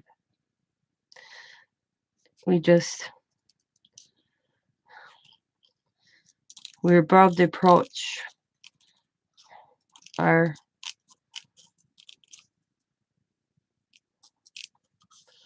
our own agendas. Our own government have their own agendas. So why wouldn't we?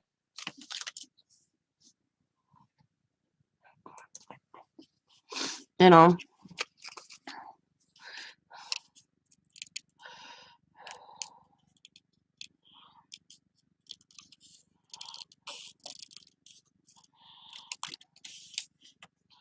I was the type of mother you talk back. No, your kids are mouth slapped.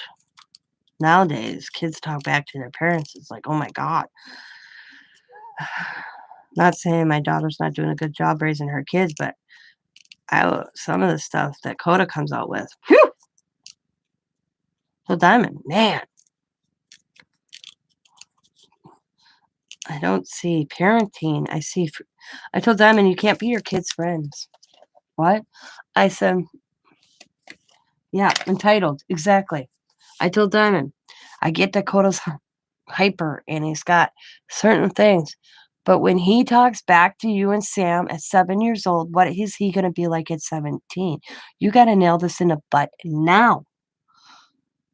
and quit letting him be on this all the time. I watched him this week, because I had him. I seen his aggression come more and more out the more he played that damn PlayStation. He got angrier and angrier. So one day I didn't let the kids have any electronics. Oh my God, you thought the world was coming to the end. Yep. Like, we're going outside, we're going to play. And he's not on it as much as that. And right, yep. He gets on with his friend Chayton to play that game. And oh my God, the arguing starts, the aggression starts, and I wasn't dealing with it because he got headphones, but he's still loud. I walked over, tapped him on the head, and I'm like, he's like, what, Nana? I'm like, you need to get off. Why? I said, because you're loud and you're arguing with your friend. If you guys can't play without arguing, you're not playing it. He told on me. It was funny. I was like, it's Nana's rules. Because that was the one thing she said to Dakota. Nana tells you to get off that thing, you get off that thing. And Diamond does put him on a timer to play. They had a little bit more freeness here. But I told Diamond, have you ever sat and watched him play that? She goes, what do you mean? I said, how he changes the more he plays. She goes, no, what do you mean? I said, his aggressiveness starts out, happy-go-lucky, and by the time it ends, oh my God. She goes, so she said she's going to kind of pay attention. Because she's like, he's in his room playing it. I'm like, yeah. I'm a firm believer. The kids shouldn't have TVs in their room either. My kids didn't have TVs in their room until they were teenagers. All three of my grandkids have TVs in their room, and they're under the age of 10. That blows me away. Blows me away. Riley won't go to sleep unless she can watch a movie. But I don't want to tell my daughter how to parent because I'm grandma. I want to be just grandma. But I'm thinking, why do they all need TVs in their room? Convenience for the parent. Yeah. See, my kids were not raised with the internet. We couldn't afford the internet because my son made a big deal. Well, I move out and mom and dad get the cable and internet. We couldn't afford it.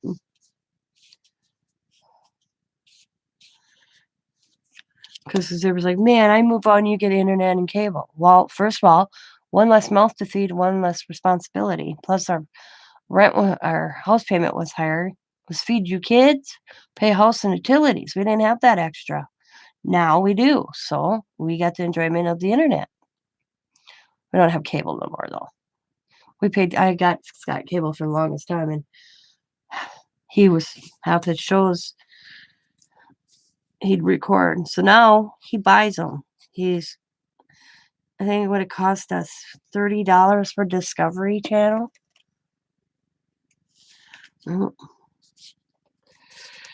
But I just couldn't get over the attitude and the time frame of Coda playing for an hour on that game on a game.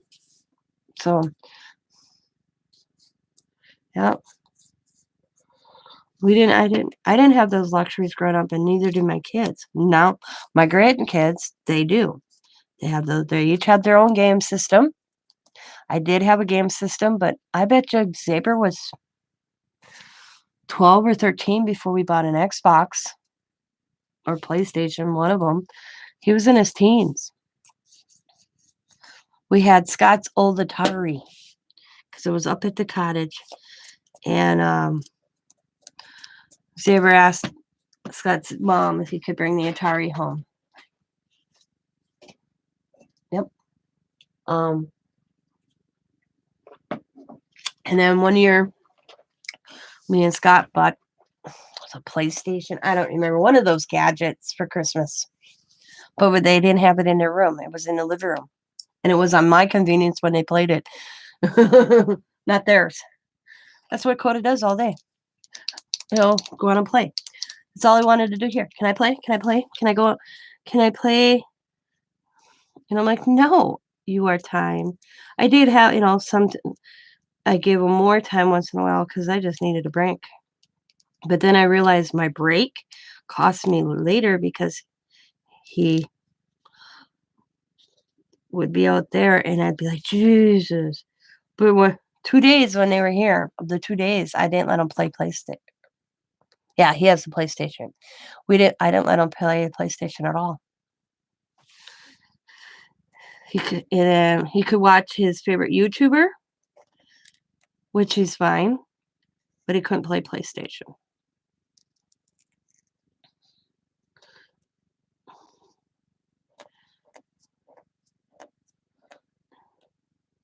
And he said, Mom, Nana won't let me play PlayStation. She goes, Is he in trouble? And I'm like, No, it's called a free day. No electronics. And Allie had to get off her phone too. Because Allie plays a game on her phone. So nobody could have electronics.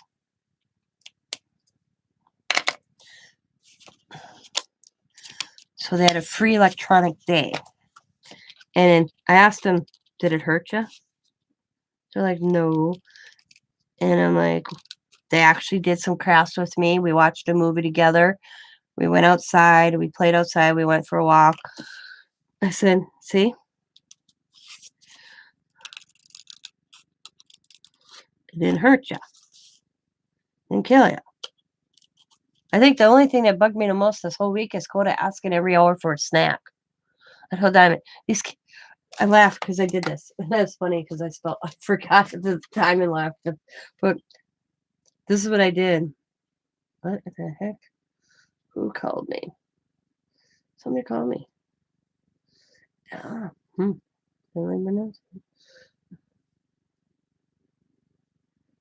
Okay.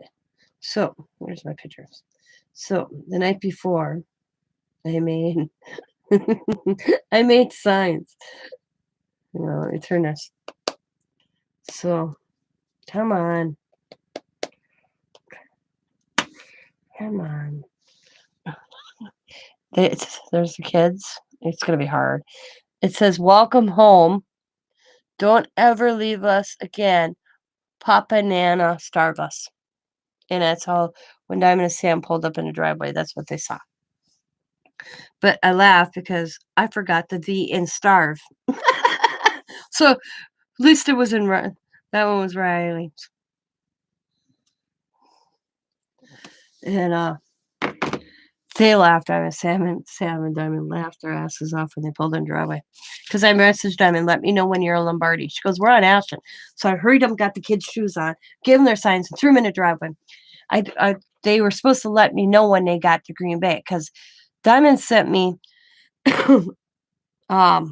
this video after COVID when our state opened, where the mom drove up, put the kids in their suitcases on the doorstep, waited for the grandparents to open it, and took off. I was going to do that with Diamond and Sam. I was going to sit the kids outside with their signs, with all their crap. And when they pulled in the driveway, I was going to shut the door.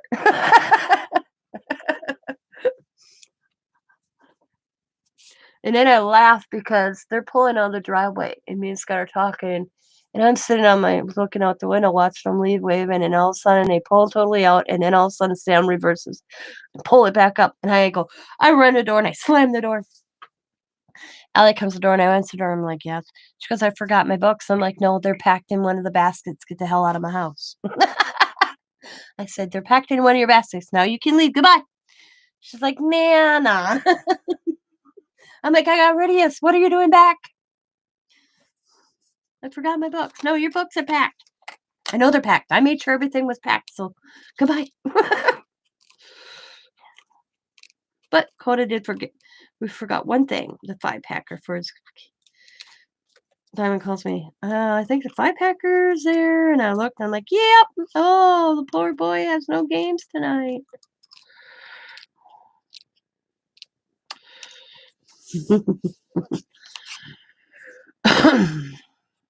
But overall, they were good. Except I laughed because I told Coda. He tells Diamond, I wore out Nana's carpet in the hallway. She goes, how'd you wear out Nana's carpet in the hallway? He goes, because I'm up to 15 times walking it. And she goes, what? I said, for every time he ran down my hallway, and I had to tell him, I added another time he had to walk back and forth from the living room to the bathroom. He'd hit the living room and run to the bathroom, open the bathroom door and run to the living room. I had enough of it. So I started making him walk. I started out at 5. And by the time yesterday, it happened yesterday morning, he was up to 15, where he had to walk back and forth 15 times because every time he did it, I'd add one more time. Nana told me I'm going to wear out her carpet. And because that's one thing my kids hated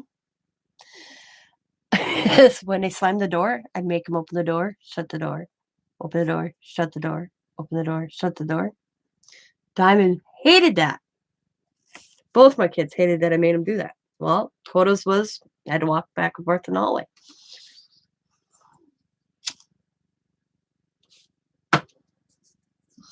Diamond says, boy thing, yeah, run. Riley had to do it too. Riley was up to 6 times walking back and forth. Riley is my daughter, over and over 100%. Stubborn little streak in her. Oy. And she never had a terrible 3 or terrible 2s. Riley never had terrible 2s, but she is having terrible 5s. I said to Diamond, very independent. So,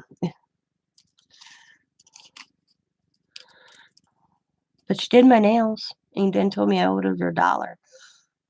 Like, that's $1, she says. She charged me for a manicure. I'm like, you little entrepreneur, I told her. She's like, what's that? I said, you're already starting. Keep it up. Because Sam asked her, where'd you get $1? Because she has this little, I bought this little plastic thing. Has like a curling iron, Bratz brush makeup for her birthday. She brought that. She calls it her beauty salon. And she actually had real fingernail polish, but it came off when I washed it. It's kids' fingernail polish, washable. Well, then she was mad that because she thought I took her fingernail polish. I'm like, Riley, it washed off. So I let her paint my nails with my fingernail polish. She picked blue, but you could tell she did really light, so it's coming off. I only allowed one coat, but my fingernail polish, and it cost me $1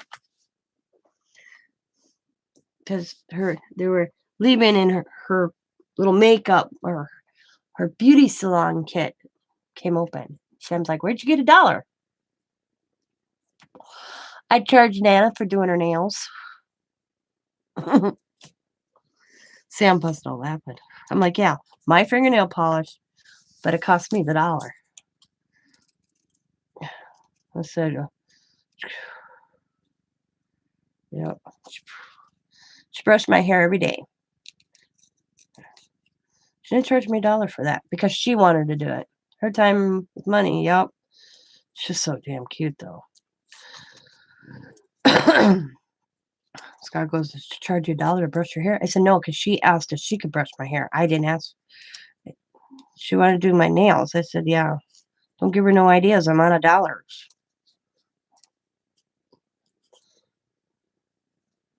He starts laughing.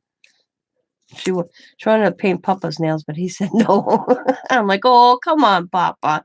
You look so cute going to work with painted nails. He's like, I do not think so. He wouldn't let her paint her nails.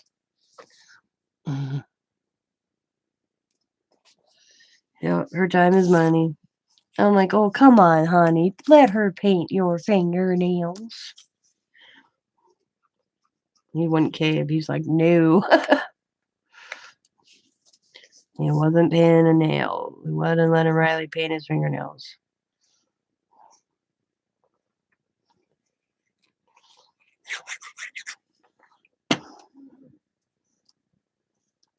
Scott would let her if he didn't have to go to work that night.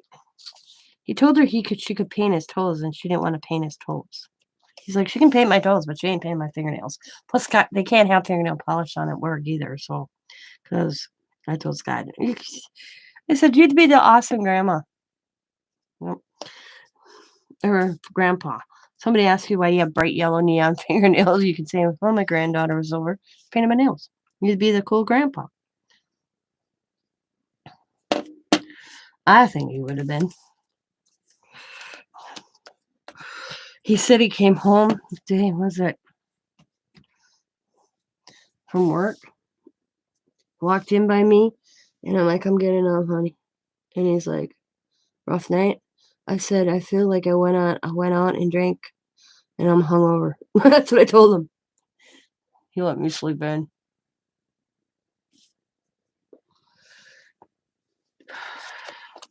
The one night that really did me in is when Riley crawled in bed with me. Oh my God, I forgot how it is to sleep with a child. Man, she nailed me 3, 4 times in the face, got me in my back, got me in my side, and I felt it the next day. Scott said when he got home, she was back out in another room. I said, well, she was still in by me at 4 o'clock. He goes, you must have fell asleep once she left. Yeah. But there's no way I would want to be a parent at 48 years old to little kids. Anybody that has children late in life are crazy. I'm going to tell you that already.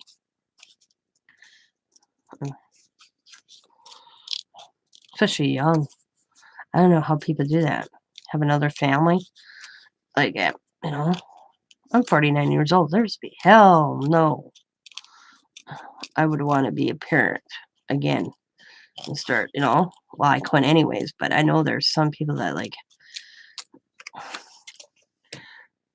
still have children late in life.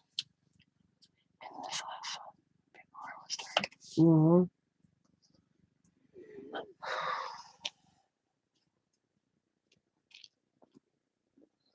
Hell no. Nope.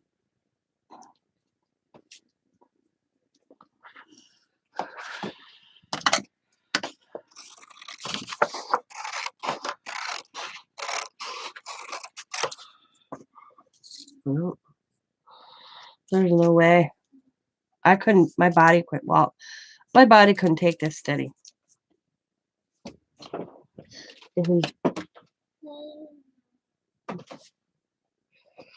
Diamond, overall they were good. I'm not saying I have bad grandkids. They were good. And Diamond told them, Nana's not used to having you guys all the time. So, and my grandkids are good behaved. I have to admit, they're very good. They have their moments. I'm not saying they're perfect, okay? But Diamond sat them down and told them straight up, it's Nana's rules. Nana says, get off PlayStation, you get off the PlayStation. Nana says you jump 50 times, you better jump 50 times. Coda probably was more moments than the girls, which is normal.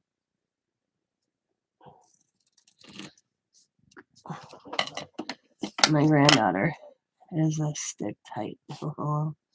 And the thing is with my grandson, he's so hyper. He is so wound hyper. He was climbing the walls the other day and I made him go outside. I'm like, that's it. You're outside. I don't want to go outside. You're going outside.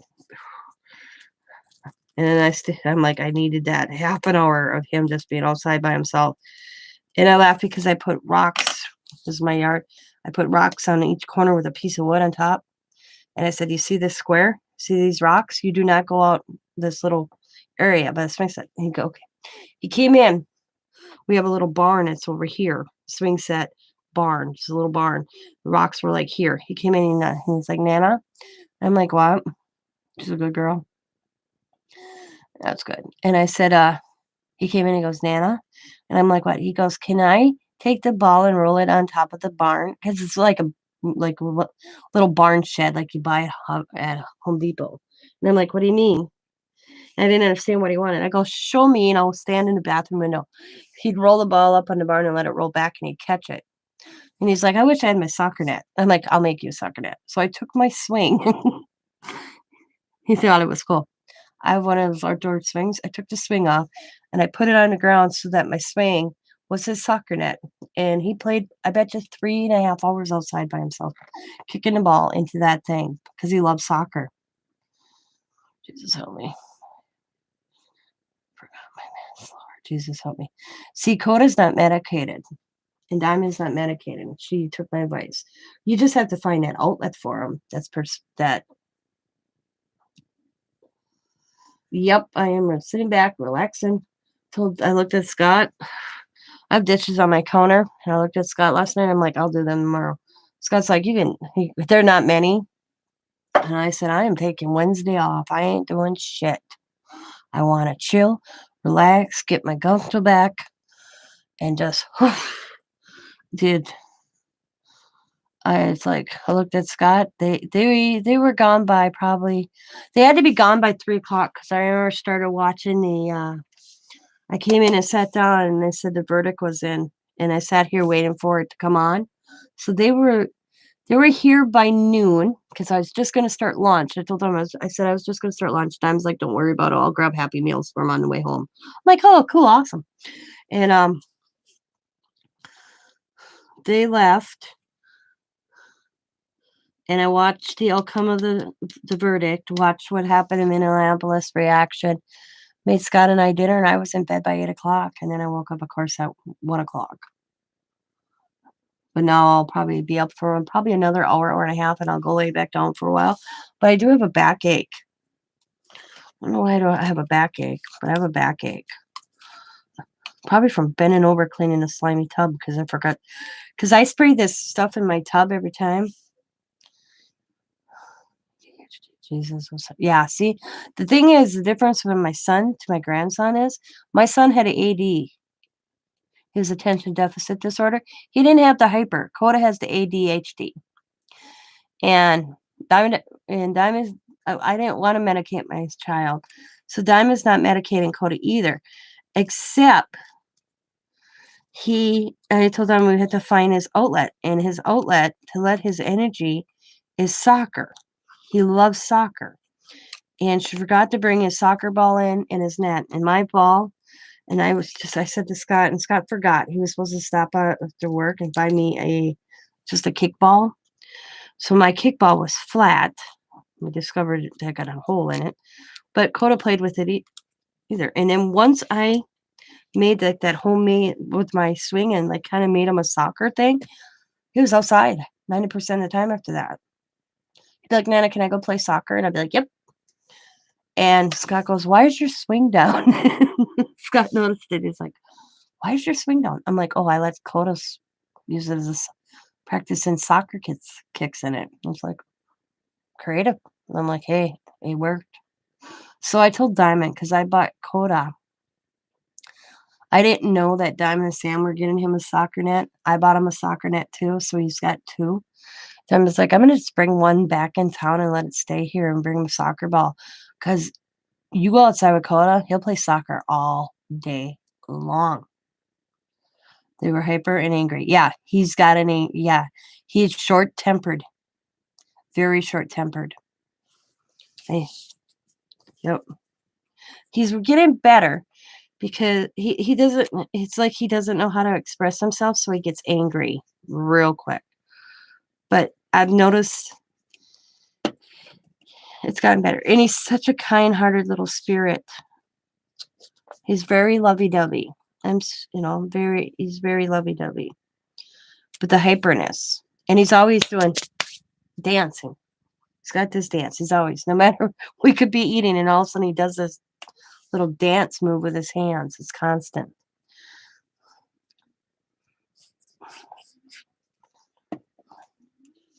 I get a charge out of him because I told him, I said, you keep up dancing like that, Coda, you are going to have made it through school without meds. Yep. I told Coda, you keep dancing like you're dancing, girls are going to eat you up. You watch and see.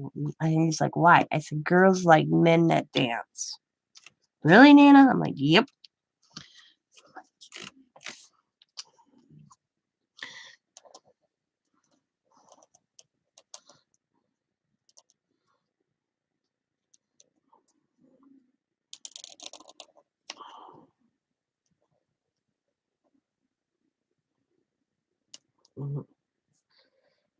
Well, they made me put my son on medication. Oops, I messed that up, so I did it like that. And he didn't need to be medicated. My son was the squirrel kid. Yeah. Oh my god, I'm getting tired, guys, actually. Um, Saber was the squirrel kid, I call him. He couldn't go from A to B and remember why he was headed to B. He was that type of kid. His focus. And as an adult, because Xavier went to school for mechanic this past year, I talked to his teacher because and he has a writing disorder also. He's just my poor son. He was learning disability, dyslexic, ADD. Yeah, it was all in my poor child, I swear. So I got him. I forgot what the scientific name for his writing disorder is. He has a card.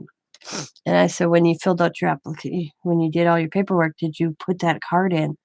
He's like, shoot. So we emailed his school right away and they had me scan it and send it to him. So it got put in his file so that his professors were aware that his writing, you can't read my son's writing. You can't, because his mind, there's something in his mind.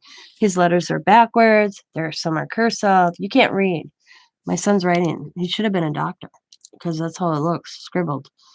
And I decided to make a phone call to his school, and then they were nice enough to call me back, and I explained how Xavier's mind worked to him. And Xavier, luckily, the school he went to was a lot of hands-on. It was not a lot of books, was hands-on.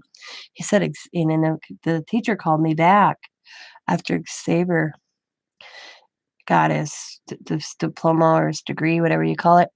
He said Xavier did really well. Awesome. That they let him use, everybody was able to use their laptops in his test because Xavier's tests were read to him in school. So I didn't know how it was going to work. Xavier didn't have to be timed, and if he didn't understand the problem, it could be read to him. So I didn't know how that worked when he went to this diesel school. So I wanted to see, and it worked with him. Nobody was timed on these exams anyways.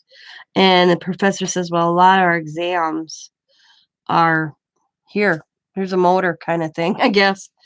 But he got his 3 degrees. Um the only test Xavier said was by paper or like written was for Freant, to do air conditioners or all that. That was a written test. And that was like a questionnaire thing. He said it didn't have to write too much on it. But he didn't. He got A's, basically. He did really good. He's glad he told me he's glad he did it because the girlfriend tried to she wasn't pleased that he went away for 12 weeks to this school in Ohio because she tried to talk him out of it. And when he came and talked to Scott and we told him he'd be I said, Xavier, you take this opportunity. Free schooling for diesel mechanic. I said, the one thing in this world, Xavier, is never going to go away is mechanics. I said, you can also further that career from diesel into cars. Right now, he's working on semis. I said, you can maybe in a year's time go to a local NWTC and learn how to do cars, And he started at, what do you tell me? He started at 20 and he's up to 2250 right now. And he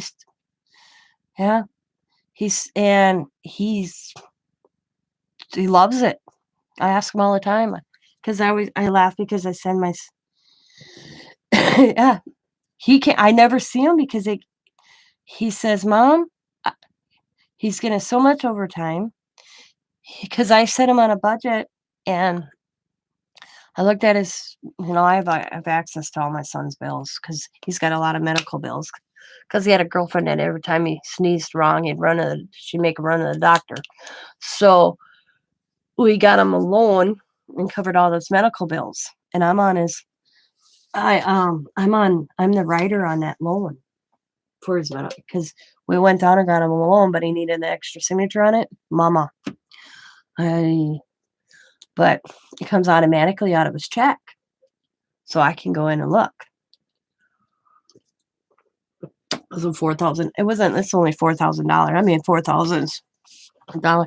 But all of a sudden I looked, he put his stimulus on it.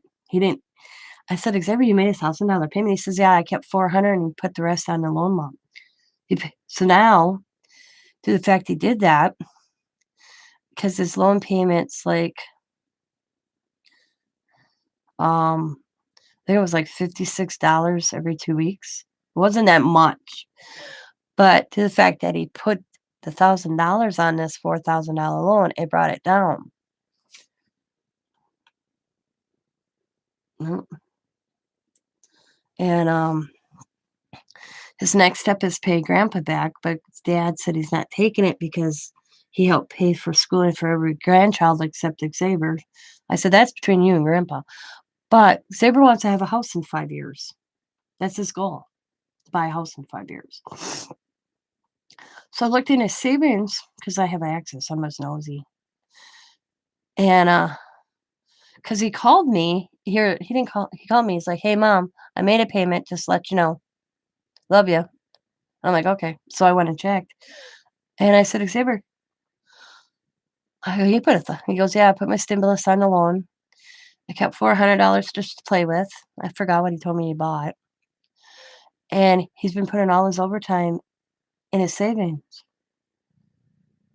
And I said, I go, "I noticed your savings." He goes, "Yeah, I've been putting all my overtime on my savings automatically." He has it set up at his job or any overtime, it goes right into his savings. He says, I'm like, I'm told Xavier,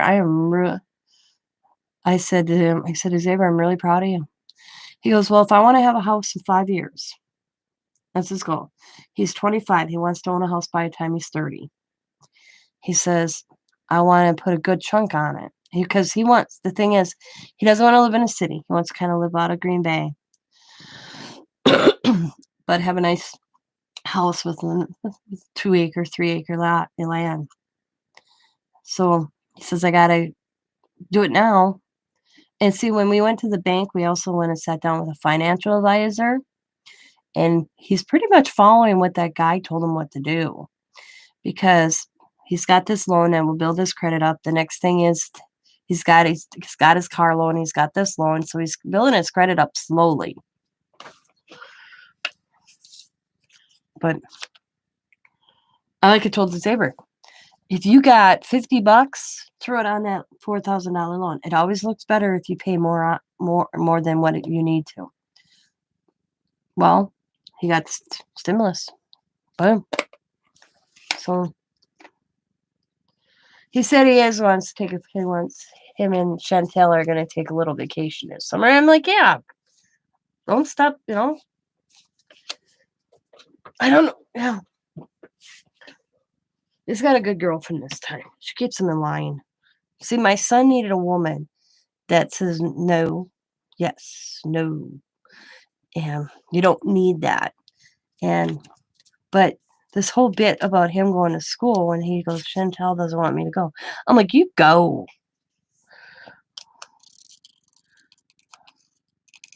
You get your ass to school. Take that free education. And he did. She was a little upset that he took me and Scott's advice. And I laughed because I said to him, I laughed because he he told me because he got this job and then they sent him to school, okay? He came back from school and my oldest bought his own home by 22 by himself for a child.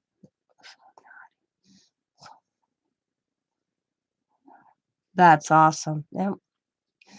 But I laughed and Xavier goes, Mom, what was funny? Is he's like in an apprenticeship program right now yet for a year. So through Mac Trucking. I think it's Mac Trucking. I could be wrong. Well, whatever. So they have him with an older a mechanic that's older that's been working there for a while. He says the guy who I'm partnered with, he's in his like he goes, he's got to be close to 60 because he keeps telling Xavier every day they work together. He says to Xavier 400 and da da da or whatever days, and it's always less one day. And I go, why does he do that? Because he's counting down every day. He's counting down for his retirement. So he said to Xavier, one of the first things he said to Xavier, I want you to take everything you learned at that school and throw it out the window. I'm going to teach you right. That's what he told Xavier. So, no grands here. Dawn wants my grandkids. I always threaten to tell Dawn I'm sending them her way. So Xavier said, yep, he told me to throw everything I learned at that school out the window. So, and so he started with he uh a small toolbox. He invested in a bigger toolbox because I gave him money for Christmas. I was like, he wasn't here for Christmas, and then his birthday was a couple weeks ago. So I put money on his account through God, I don't remember Max. I don't remember what tool company, but he gave me all the information. So I put $100 on his account. He told me I helped pay for his $700 toolbox. But I laugh because he calls this guy old geezer. He can call me old geezer. He says to Xavier, I'm the old geezer. He's one of the oldest guys that works for this company, and he gave Xavier a wrench because he's been going in steps on the trucks, on the semis, trailer lights, redoing that, tires, slowly doing every little step. And he passed something, so he gave Xavier a wrench. And he said it was kind of cool. He goes, I like this guy, Mom. He's awesome. He gave me a wrench because I put in the taillights, and because he says we redid taillights on a trailer, and he goes, and everything was right, and neither one of us could figure out, so we had to take it all down and do it again. Police science and working 2 jobs to support him and his girlfriend. Yeah. But they crossed wires somewhere between. He said we crossed wires. We both did it. He said he's the youngest one's a prisoner. My older brother has a girlfriend younger than his oldest daughter. Babies. I told them just add an extra embryo so he can give me a baby. LOL.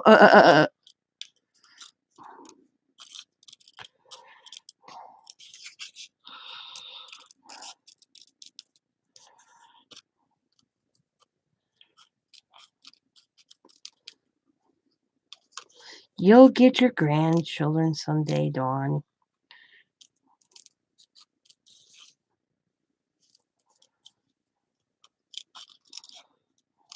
I promise. See, I'll probably only have grandkids with Diamond. My son doesn't want children. His girlfriend, his fiance, and him don't want children. So I am likely won't have any grandchildren from Xavier because he wanted to get snipped. 6 grown kids. That's crazy, Dad. But if the wife don't have kids, I guess.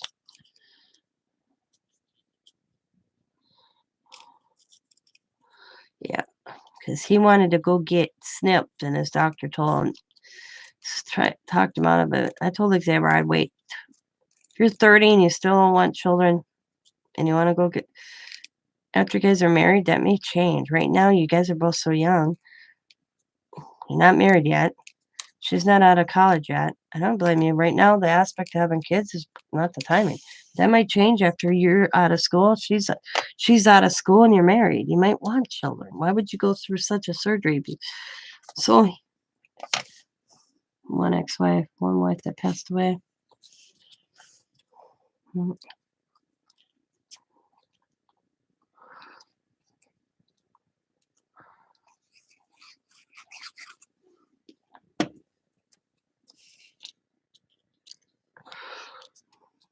Well, if my dad's girlfriend, if she went to miscarried, I'd have the brother at same age as my son.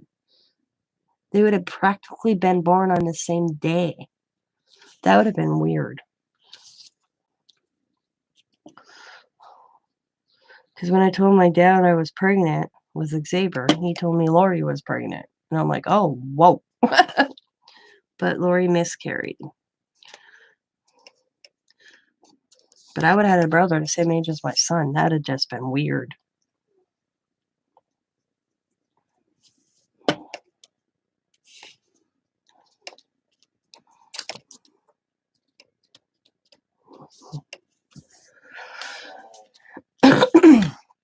Yeah.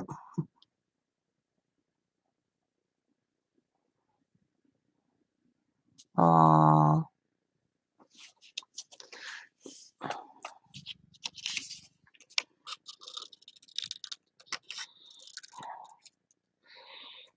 Well, at least he can be a dad to the the stepdaughter.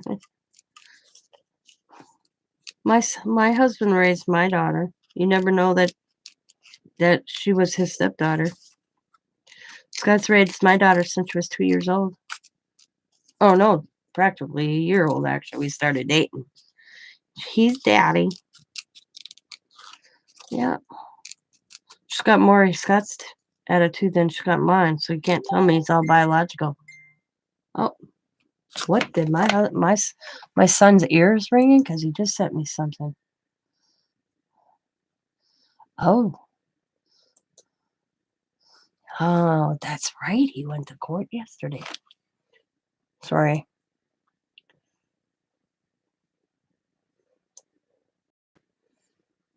$10 years, that's all he got? Was sentenced due to 10 years in prison for injuring his 3-month-old daughter. Previously pleaded no contest, child reckless, causing him harm and neglect. It's great about it. He also placed.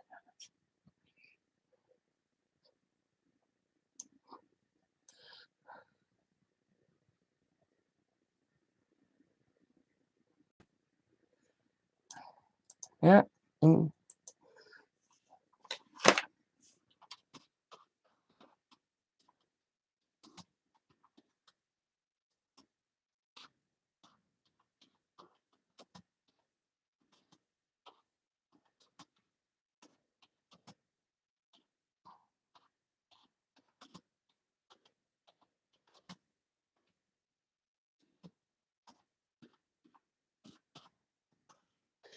sorry. As my Xavier just sent me, my cousin's kid got 10 years in prison. That's all he got. I can't believe that's all he got. For abusing his 10 years in prison for injuring his 3-month-old daughter. He pleaded no contest to child abuse, reckless, causing great harm, and neglecting child great bodily harm. He's also placed on extended supervision for 5 years, probation for 3 years. So basically, he got 15 years. Plus, he has to serve his other time because he was on probation. So basically, he'll be 15 years in prison.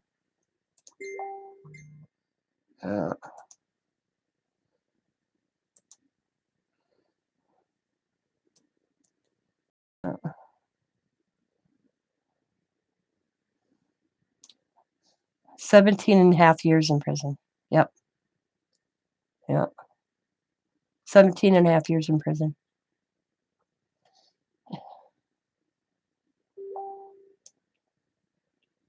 Yep.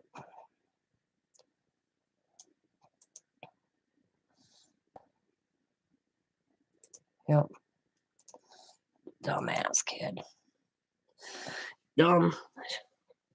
Alrighty, me too. I think I'm gonna go try to go to bed. But I'll talk to y'all later. No, I couldn't even. Oh, okay. How do I put this, Amy? I seen this coming. This is a child that could do no wrong. This is a child that should have got help when he was a child. When my kids started playing with matches, I took his little ass to a fire station. He burnt down a school, not my son, my cousin's kid. And I was telling him, one thing you take away is to take any opportunity. You don't let them play in a fire pit. You don't let them start the grill. You don't let them say, go grab me my lighter, you know? No, see, he got out of prison in 2017. He had 10 years supervision. He got 15. He had to serve 5, 10 on paper. If he messed up, he had to serve the rest of what his sentence prior to this was. So he got out in 2017, and this happened in 2019. So he has to do the rest of that time. And the way it read is it couldn't, whatever he got in trouble for to bring him back into court could not run with whatever he got in trouble with. So the first case could not run, I don't know the proper words. So he got another 10 years for this case. So he's sitting 17 and a half years because he has to finish out what he was on paper for first, and then this one. I was just reading a different article from my son. Yeah. But this kid always had a temper, and it was never anything. This kid broke, if he broke something or slammed something, his grandparents would go buy a new one. He never had consequences. When he set the school on fire, he asked his grandparents if they were going to be able to fix this. Concurrent and consecutively are the terms they use for that. Yeah, whatever one. He asked to finish out basically his first prison sentence from doing the fire, and then this one. So basically, you know, I seen this coming because he killed cats. Yep, he killed cats when he was kids. He'd snap necks on his cats. I figured he'd be the murderer of O'Connell Falls. He ended up being the arsonist of O'Connell Falls, where I grew up. Yeah, 17 and a half years. He has to sit total.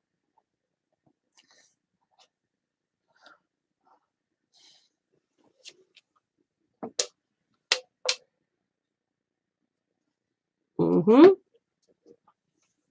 My kids should have got therapy. But they were the typical grandparents, and mother didn't care. Looked the other way. And then when his dad would do something, his dad was bad. But his dad's sitting in, he comes from a messed up family. Yep. Yours was a drug dealer. His dad is also in prison for child molesting boys. So I don't know if it's in the DNA or something, but man.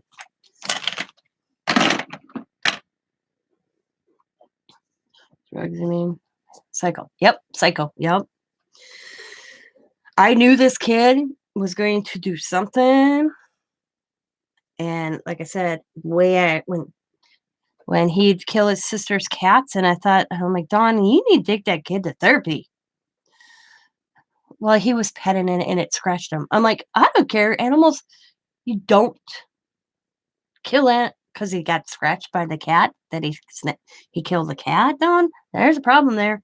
So I knew it was going to eventually, he was going to hurt somebody. And then here it was his own little 3-month-old daughter. He had a son too. He never hurt the son. I don't know. And the mom just went back to work 2 days prior. What would cause a baby 3 months old basically how the reports, pot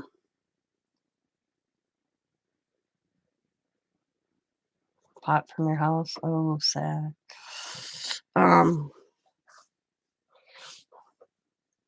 The housing. They said that this looked like this baby was in a car seat going at 95 miles per hour. What? Yeah, Iowa is. Iowa. I don't think it's legal in Iowa. It's not legal here in Wisconsin. See, Don lives in Colorado. An annex also. It was more probably the annex you were more worried about than the pot. But you think about it, how long they give them?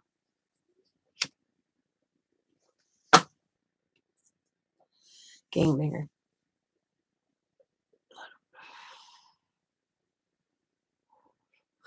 Especially in the states that now it's legal.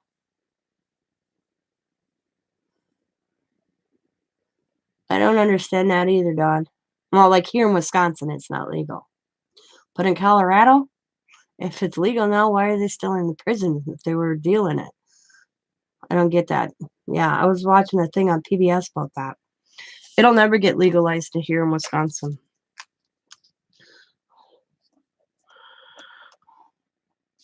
At least in my lifetime.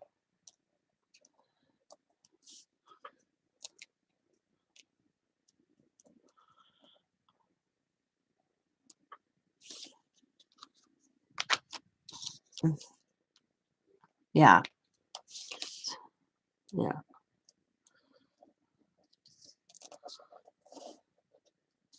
But they don't, I forgot, they don't ticket you under so much amount of weed anymore here, but you can get it for having a pot pipe ticket.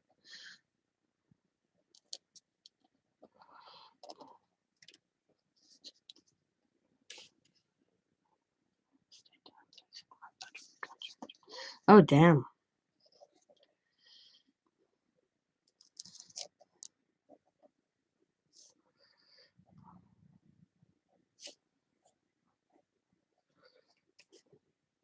Well, sometimes you have to do tough love.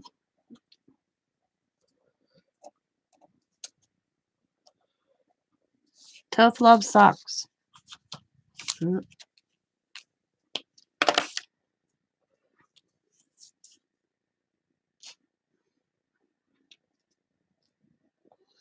He got slammed for continued behavior. Yeah, and a child molester can get up to 16 years. Yeah, I get, yeah. I think that's the most sickest thing. You don't understand the mind of a child molester. That's what my nephew's in jail for, prison for. Well, I don't know if you want to classify him a child. Well, yeah, I do. He was 19, and I don't care if she was 12. That's child molesting to me. Yeah. And his mom's like, "Are you gonna fill out the visitors list to go see Boomer?" I'm like, "No, he put his ass there. I ain't going to prison to see him. I'm sorry." And for what he's in for? Oh, hell no. And she called me some certain language and all that. Yeah. I said to my son, "You go to prison. I ain't going to go visit your ass. You put your own ass there for some reason. I ain't going to go see you. I'll write you to you, though, but you have to write me first." That's what I told my nephew's mom. Here's my address. Tell him to write me. Been locked up since he was 18. He is 21 now. Might be out next year. Well, I hope it learned. My best friends, both sons went to, and people get life for pot. Yep. My best friend's sons were in prison. They were, Jake took the fall. Jake should have never went to prison, but he was a dumbass. He took the fall for his brother, said it was him, when actually it was his brother because his brother had a kid. So Jake's like, "I'll do the time." For stealing copper from a construction site to turn it in to buy meth.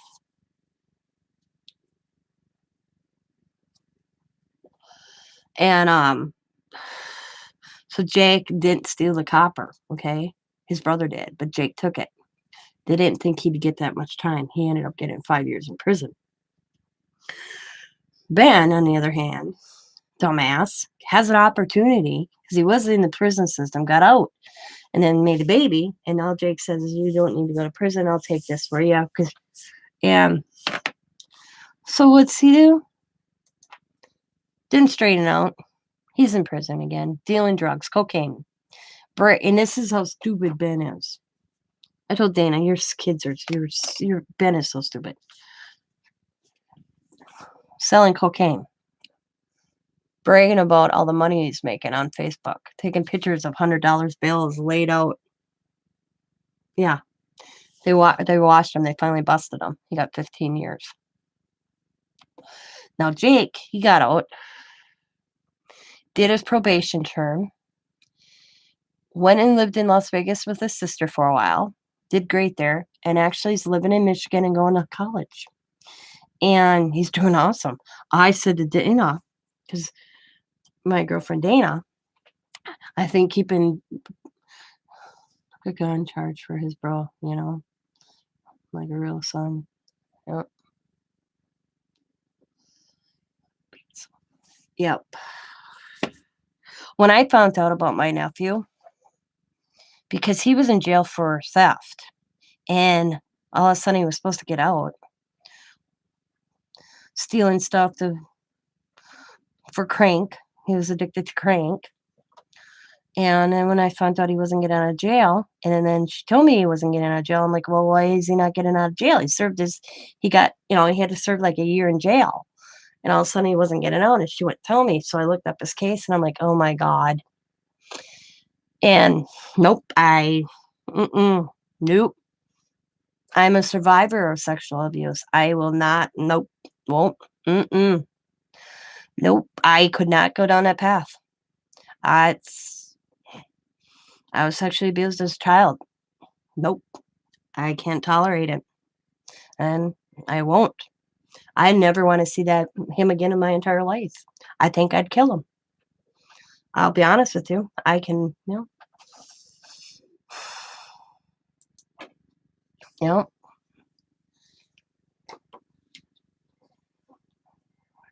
Yep. Yep. And when I told his mom, I never want to see Boomer again. I mean, that just, nope. Nope. I mean, selling weed, okay. Getting caught for stealing some copper wiring, okay. But when I found out what he did and why he's sitting for 15 years, nope.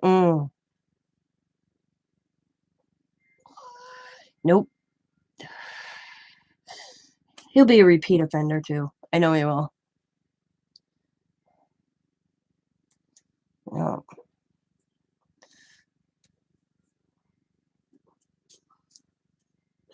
I knew Vincent would do something back in prison too. And I laugh because I laugh about it because you asked my mom's sister, they would have, and my kids would have been in prison. My kids were bad kids according to them. Yep. I'm dragging up my kids right now because I'm very proud of my kids. They have stayed out of trouble. They're successful in their own little ways. Diamond's going to school. Xavier went to school. They're adulting. Sometimes I don't agree with their adulting ways, but they're adults. But the thing is my kids had consequences when they got into trouble. I parented. And they knew. I told my kids straight out. Like I told my son when I got woke up at 4:00 in the morning because some idiot teenagers broke in cars up and down our road, and then they got caught in my driveway and they claimed it was their car. Oh, and kids are so stupid. Kids got busted in a driveway breaking in my son-in-law's car. They said they lived there. Like they wouldn't go to the door and ring the doorbell. I answered the door and they're like, "We have your son," and I'm like. And of course, I'm thinking Tim, my foster kid. And I'm like, oh my God, what did he do? Because Tim is the kid that I never had to get him out of jail, but I had to go get him off the Greyhound because he almost went to jail. Got kicked out of, oh, I can't remember what the hell that place was now. But back to my story. And I said to the police officer, and then I went, okay. And I said to the police officer, I have a lot of kids that call me mom. I said, what? And I'm like, I said, it might be my son-in-law's brother that's home from the army. I said, his stuff's in this car. And I knew that Will was going to stop over and grab stuff out of the car because Sam told me that. And I'm like, so the car would, and he's like, oh, okay. We will come on. And he goes, we'll see if it is. And I go, because my son's right here. I said, it could be my foster kid, but I wouldn't see why Tim would be in Sam's car, you know? So I get out there, and it's kids I don't even recognize. I said, I don't know who these kids are. They're like, "Do you your daughter?" So Dom's like, "I don't know who they are." So they wanted me to call Sam home from work because I couldn't tell him what was taken out of this car. And I'm like, I looked at police officer. My son-in-law rides to work with my husband. That means my husband has to leave work too. These little assholes, I said, can wait.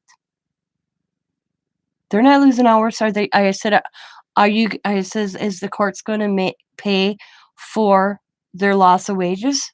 Probably not.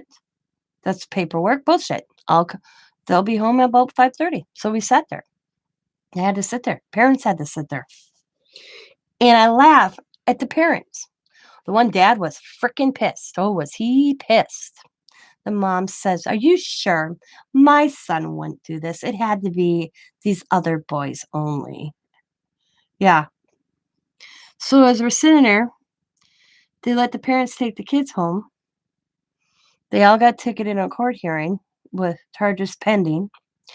So we're sitting there waiting for Sam and Scott to get home, and I look at Xavier, and Xavier's outside asking the officer a half a dozen questions. And I said to Xavier, and I'm like, Xavier, I said, "Do you ever pull this shit?" He goes, "Yeah." I said, "You tell the officer to take you right to juvenile center because if I get woke up at 4 o'clock in the morning to come and get your ass because you did something stupid like this, I will be going to jail because I will beat you. So you might as well go to jail. Because once I get you home, I'm going to beat your ass, and then I'm going to go to jail. So just stay and just have them take you to juvenile court." The officer busts out laughing. He says, "I wish I'd seen more of that." He goes, "When kids get in trouble, kids have no fear because parents don't punish." The mother's blaming, "Oh, not my child."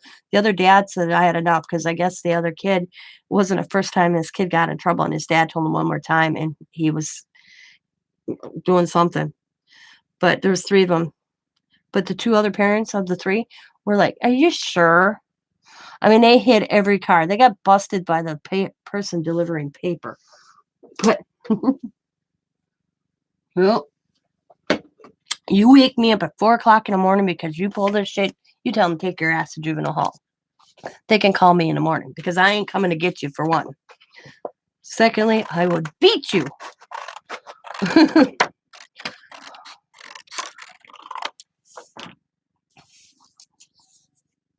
Yep. The officer was telling me he sees so much kids get in trouble, no consequences. And they always blame the cops, the cops, the cops. It's the cops' fault because these kids don't get no punishment. Cops, they arrest them, they send them to court, and the judge, the judge gives them leniency. Mm, mm. I tried that. They won't keep them. They made me go get him. Really? Yeah. See, that's right there. Exactly my point. Well, I told the cop. I told the cop. I said, the cop asked my son if I said, ask my son. I told him if he ever gets in trouble, what I'm going to do. Hi, Sabrina. And a police officer goes, so your mom says, what would your mom make you do? My mom said she was sending me to a farm. She was sending me because I have a friend of mine that owns a farm. Their farm is 1,000 acres. Between three siblings, they milk over 500 head a day. It's big. They are a corporation. And I said, yeah, I'd make him do hard labor up at Jesse's. He'll learn. We ended up there. Xavier's like, oh my God, please, Mom, don't send me here. Yep. Yep. That's what I said. There's no.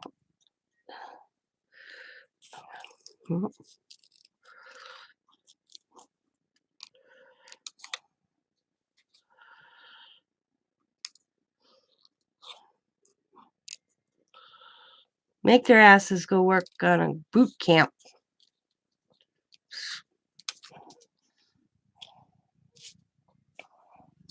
Like, so, oh yeah. Well, I remember the biggest thing my son did is he forgot his jackknife in his pocket and went to school in it. And then he was freaked out, so he put it in his backpack, and then he got turned in, but the liaison officer said he didn't lie. And then when we went to court, he got this they didn't put it on his permanent record. He had to do, community service, and he got the jackknife back because the night before, the judge asked him, "Why did you have your jackknife at school?" And my son was one of these. He'd wear the same pants 2 days in a row. His other grandfathers, they were snow blowing. Scott's dad, it was the jackknife Scott's dad gave him. He says, "My grandpa gave it to me the night before." He says, when you do work, you should always have a jackknife on you." It was just like this big, little army Swiss knife. He goes, "And I got up in the morning late, I put on the same pants, and I went to school, and I realized I had my jackknife, and I was like, 'Oh, no.' So I put it in my backpack." And the judge is like, "Okay." And then he says, "Well, I'm not gonna put this on your record." Until they are deep in the system, you know? Um, he says, "I'm not gonna put this on it," because he was 14 years old, that coulda went on his record. He's like, "I'm not gonna put this on his record," and he handed the jackknife back to Scott's dad and said, "Give it to him when he's 18." But he did his community service, and I laughed because he did community service at a friend of mine's. We have a thing called Paul's Pantry here, and, where they hand out food to the needy. 6,000, wow.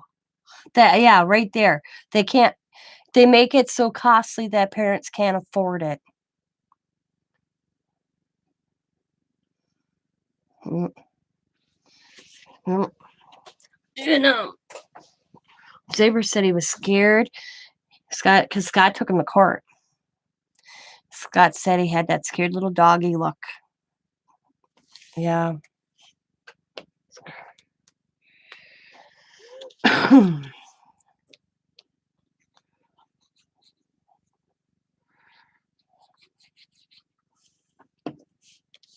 Yep,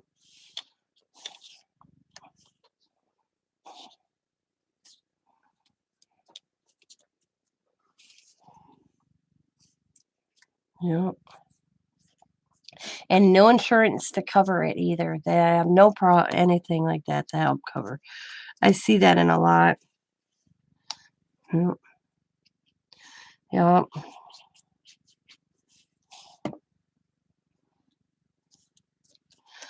We try to do the best with our kids for our kids in prison. You know, we try as parents to do best what we can for our kids, but there's sometimes that your best isn't you can't afford it. 28 degrees, yeah, I'm cold, you know? I when I see that with parents, I wanna and then I hear, "Where were their parents?" And you're like, "We were here trying to get the help." Just like uh, parents, I just read an article, he just did a mass shooting recently, and the mom went to get this kid this help, mm, and they ignored her. They knew he had a problem. They said he did have a problem, and he was still got a gun. Well, our system fails too much. And then when they turn 18, yeah, yeah, that was after insurance. Oh my God. Yeah. And then when they turn 18, if they have a mental disorder, you still can't. It's crazy. Mm. The mom told the FBI he's going to do something someday to hurt people. What can I do? And the FBI knew it too, but there ain't nothing, couldn't lock him up. He didn't do anything wrong. And then he got that mental health disorders that are private because it's medical. And now he's gonna be sitting in prison. I think he killed himself, though, if I remember right. I've been reading a lot of these articles. I can't keep them straight. But I feel for a parent that wants to do something for their child, and they get cut off at the knees. Yeah, that's what happened in Indiana. Mental health is so lacking in America. Yeah. I mean, look at my cousin Connie.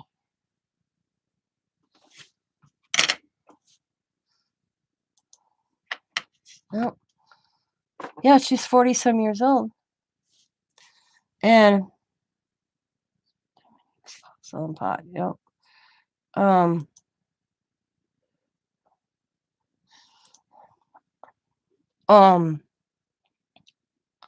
all hacked out on whatever she's on. I can't get her help. She's sticking to stopping in and seeing me once a month or every 2 weeks. She has to come in and see me, but that's something that she agreed with the police officer. That's not set in stone. If she doesn't show up, there's nothing I can do. She's doing that just for me, but I can't get her any help legally. She's a 40-some-year-old woman. Mm, yeah. All just cranked out on whatever she's taken. I called the cops. I had Diamond call the cops on her. You know, they told me there's nothing they can do because it's not illegal to take the drugs. It's illegal to sell the drugs. No. And I laughed because Officer Eric Raiditis said the look on my face was priceless. Because when he said that, I went, what? Yeah. He goes, he knows she was tanked out. He knows she's on something, but it's not illegal to take it. It's illegal to sell it. It's illegal to have it. But he says for me to bust her with it in his car, plus his bedroom door, made him get things back. Yeah. Yeah. Parents try everything. And well, I commend you, Amy, for trying. Yeah. He just decided that was the way it was going to be. I don't blame I don't blame a parent who actually tries. When you have a parent that don't try, that's the one that you blame. You did everything in your power you could possibly try to help him. Hopefully, this little stunt in prison will get him. Help him. Maybe he'll come out a better man. Have you talked to him? Do you talk to him? I mean, you don't have to tell me. Or does he have an attitude? Because my girlfriend Dana, she kind of wiped her hands of her oldest son Ben because he has an attitude. Still has an attitude. She goes, I kind of had to wash my hands. Not that he's no lesson learned, she says. And gets, yep, we are in one serious discussion. We've been, yep. My son sent me a message. My cousin's kid that hurt his daughter got sentenced yesterday. And he sent me, and that's how it started. Xavier sent me that I knew his court hearing was coming up.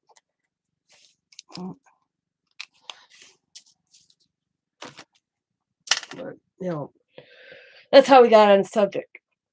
He got 17 and a half years.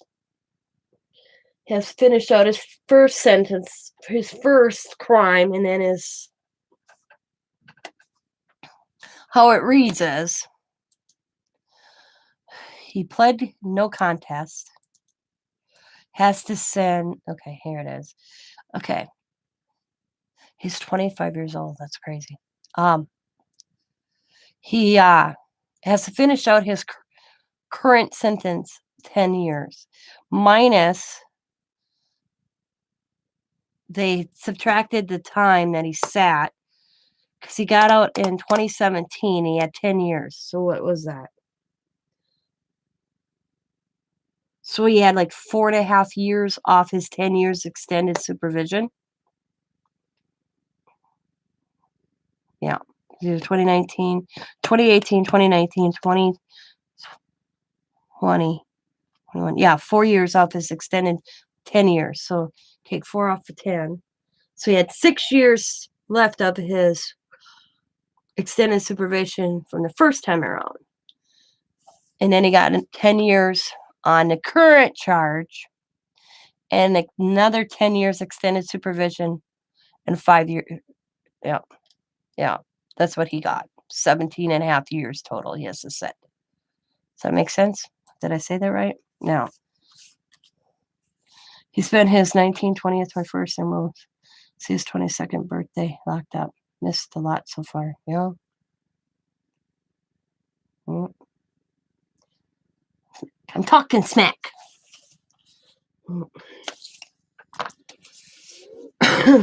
Well, it's like my nephew.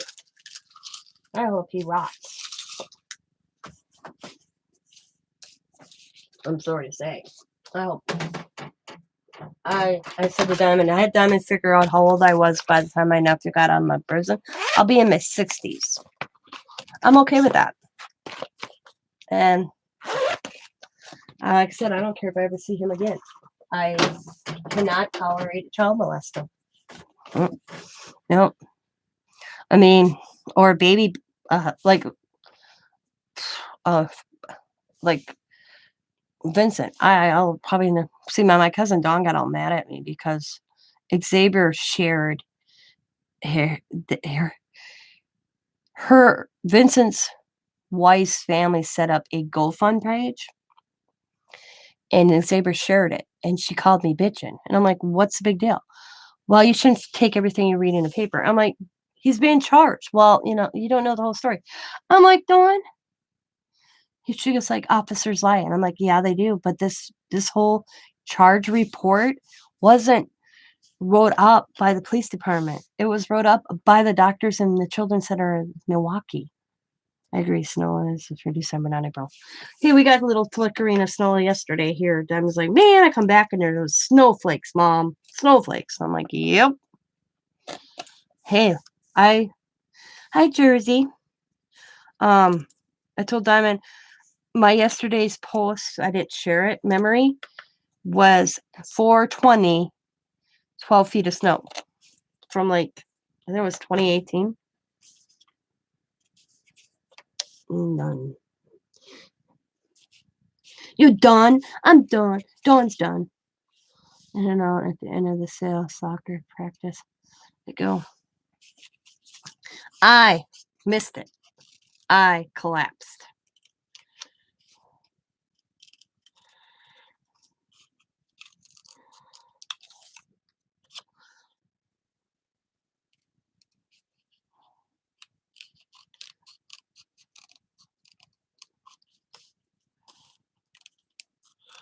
Diamond left with the critters, the grands. Matter of fact, I was on Jersey watching Jersey when Diamond showed up because I went, had to go. They're here. So I just sat down to watch Jersey. And then, boom, all of a sudden I got a message. I'm like, oop, gotta go. Diamond's here.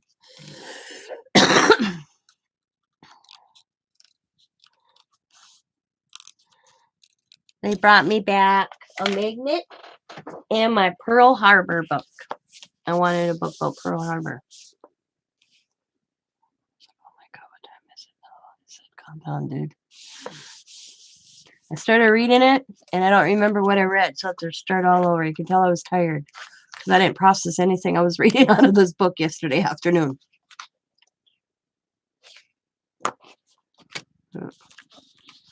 Not one thing.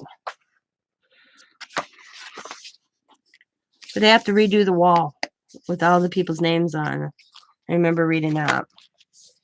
Half an hour. He overslept like half an hour.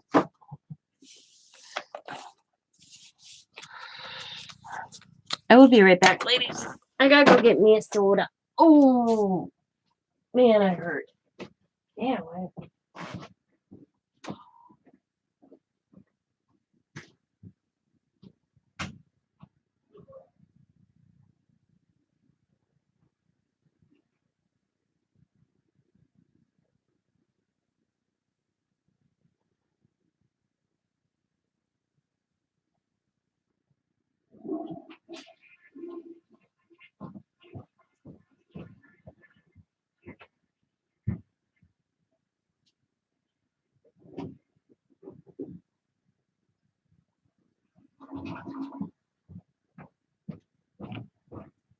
So, I have this bruise. on my leg. It's like about this big underneath my knee. And Scott's like, how the hell did you do that? I'm like, I don't know, because I bruise so easily.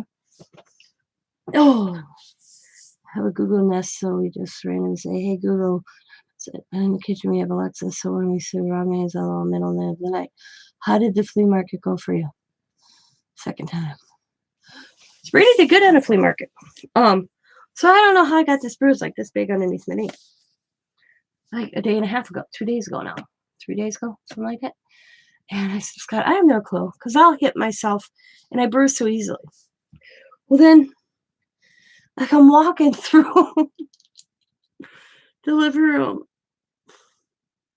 See, today's Wednesday, Monday night. Scott was home. And wham! I discovered how I got the bruise.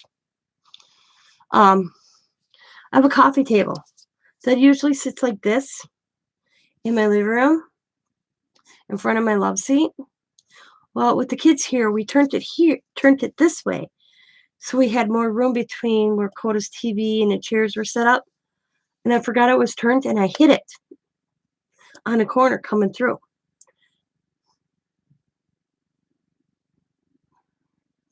Yeah, I've always bruised easily. It's my blood disorder. And I'm a borderline bleeder, Jersey. It's gotten better with age, but yeah, I've always bruised so easily and my iron's fine. But, yep. So that's and then I hit it again last night before Scott hit the table. Come walking through because I'm so used to the table being like that. He goes, I think I know how you got the bruise. I'm like, yeah.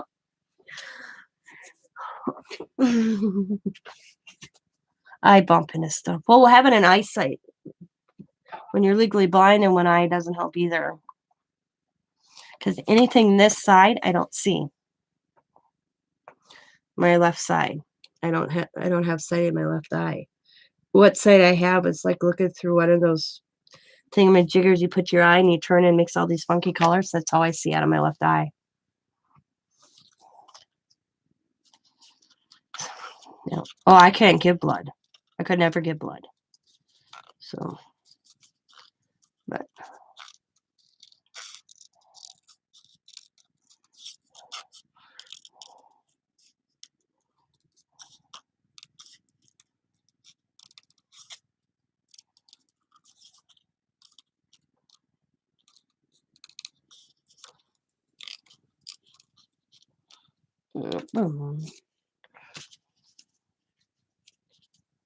yeah. I used to volunteer because I couldn't give blood. So I did volunteer when they needed volunteers to sit there and like hand people paperwork or give them a number at the Salvation Army. Yeah. I used to have to wear a medical band. You know what? I had my blood disorder up until I hit menopause.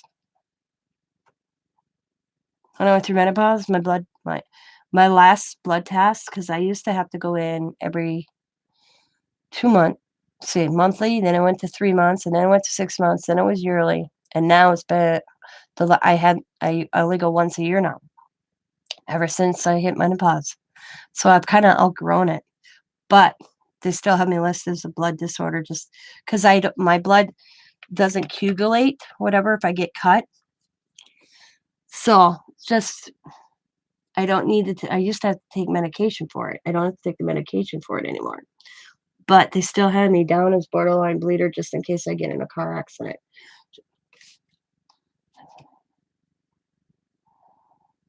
I wasn't around the blood vials. I wasn't. Yeah, no. I was like the person when the person would walk in. Here's your number. No. Mm-mm. Nope. See, I used to live 4 blocks from a Salvation Army. My kids were always at the Salvation Army.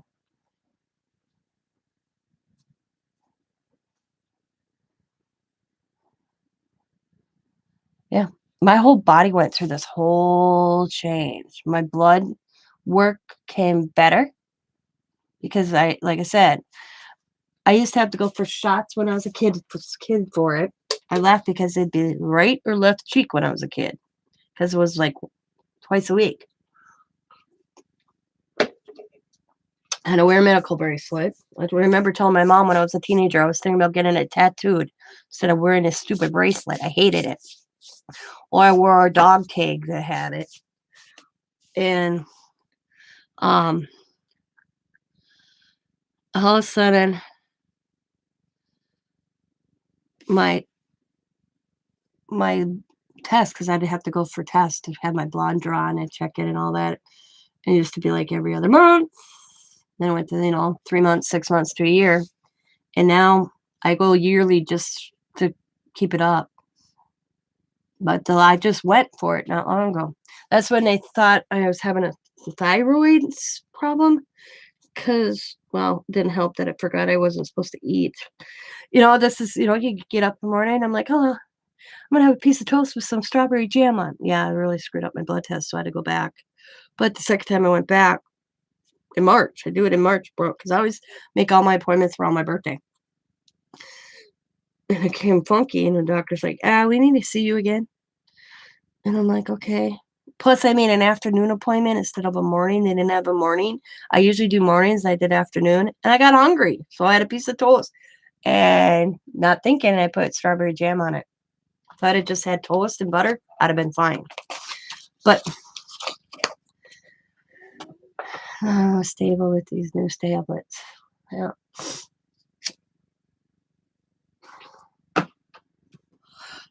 But the last few years, probably, I started menopause when I was 40. By 42, all of a sudden my lab work started changing, where my results would come back to the plus, and we are like, what the hell?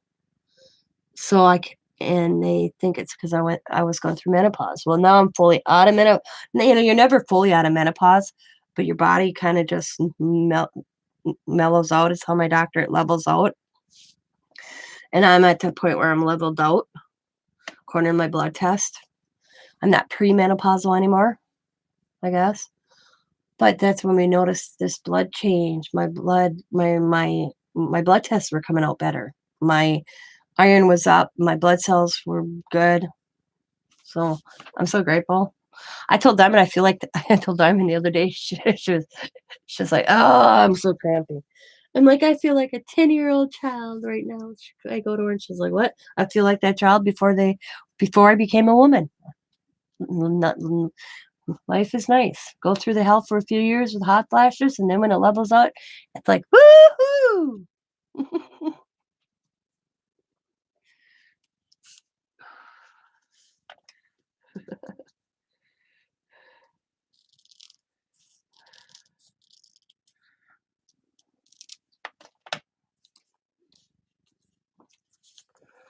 I'm all good.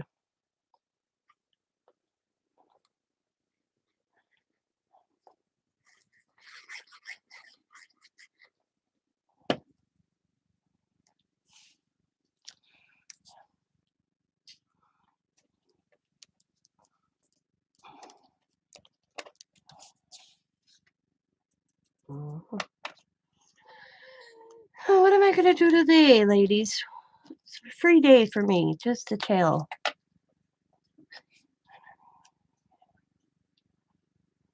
I'm stable. That's cool. That's good, Jersey. It's good, it's good, it's good. Oops.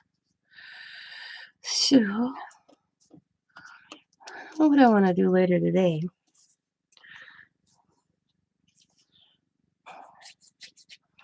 Who's ever in here, don't forget about my challenge giveaway. Easy to enter. Great prizes.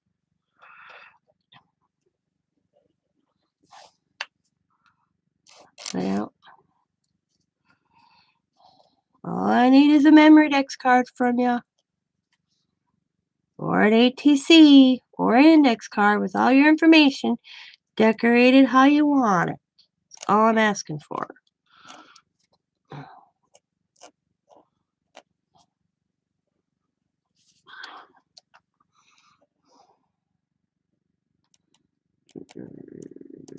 Boom.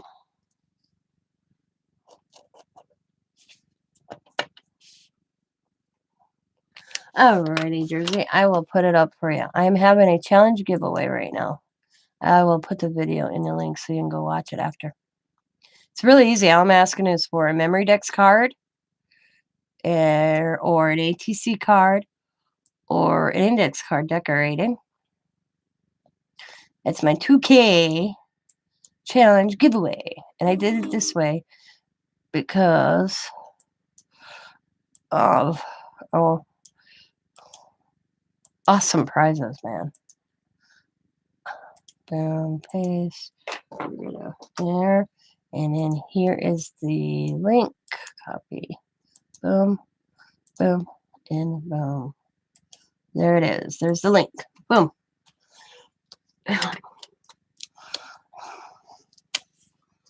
And it goes till June 5th. That's when I'll pick the winner. I gave it an extra, actually technically ends May 31st, but I'm giving it till the 5th. It's just in case, got some late people come in. But the 5th, we're going to be drawing the winner. So there's time. A lot of time to join. A lot of time to find a box. I'm having a hard time finding a box. I'll find me a box, yeah.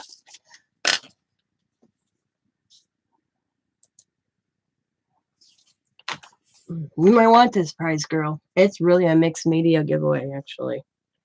The prizes I have is 12 by 12 jelly plate.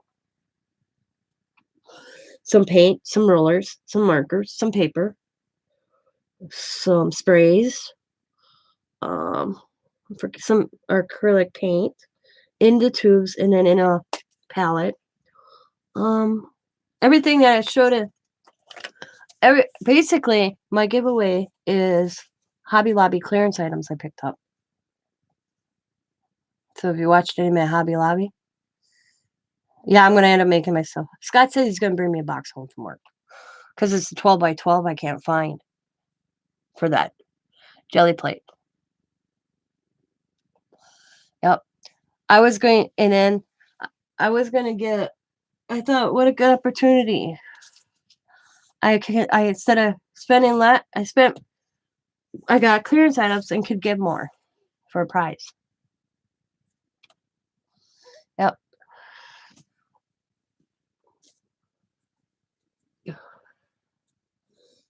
So it's kind of like a mixed media prize.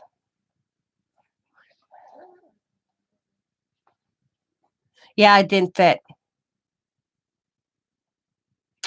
Yep. The package for the gel plate's bigger than a 12 by 12 because I thought the same thing. I kept my box. It don't fit. Yep. Because I was like, well, I could send the jelly plate separate and put the other stuff in one of those priority bags or Dollar Tree bag. It don't fit because the plastic keeper, the packaging's bigger than a 12 by 12. Yeah. I'm like, yeah. It's snowing. Ooh, Dawn, it's snowing. Yucky.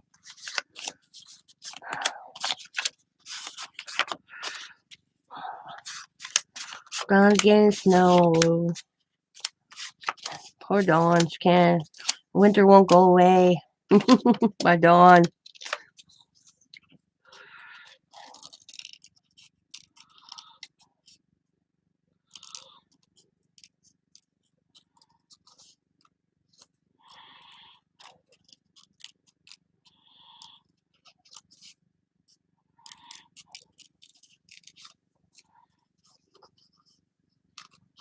Dawn better be working on her entry.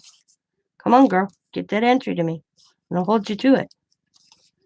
I'll bug you until it shows up in my mailbox.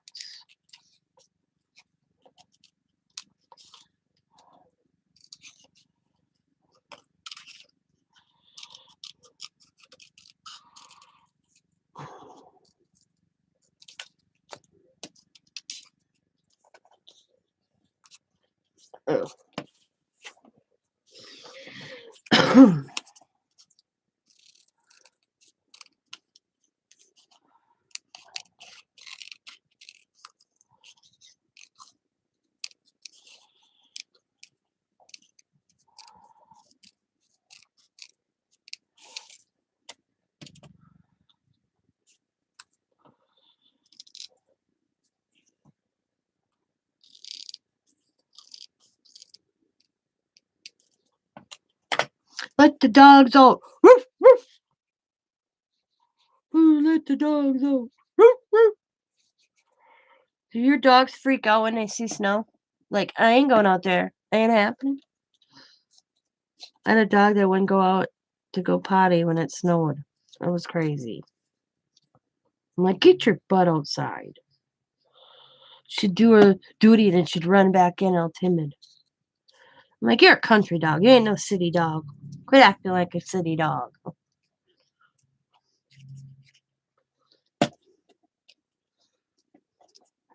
Country dogs are supposed to be tough. Yeah, I'm sniffing glue. I'm getting tired. I'm getting tired again. But I got, let's see, I got 1, 2, 3, 4, 5, 6. I want to finish these bunch up. Then I'm going to bed.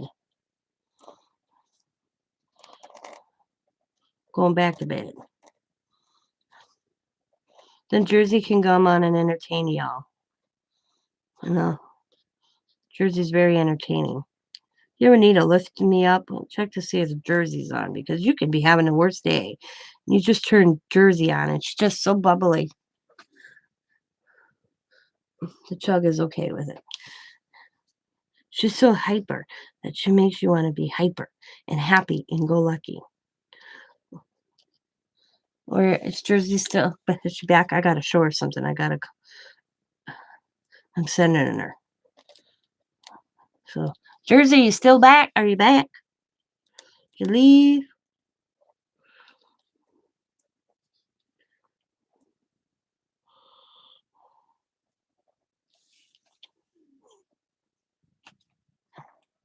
Your chihuahua hates it, though.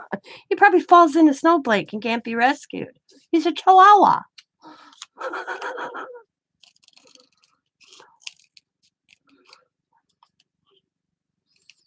Boom, boom, boom. It's gone. Where'd he go?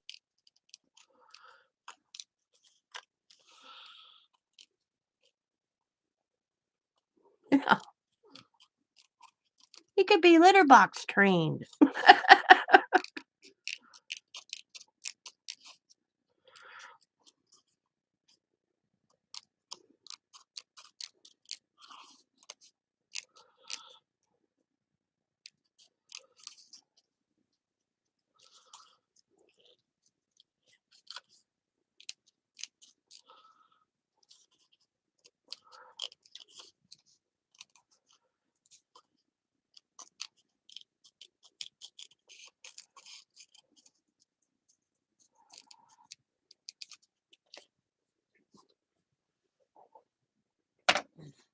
He will go wherever I tell him. He's very trained.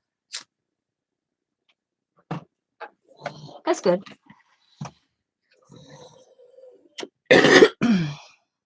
He would go in a litter box. There you go.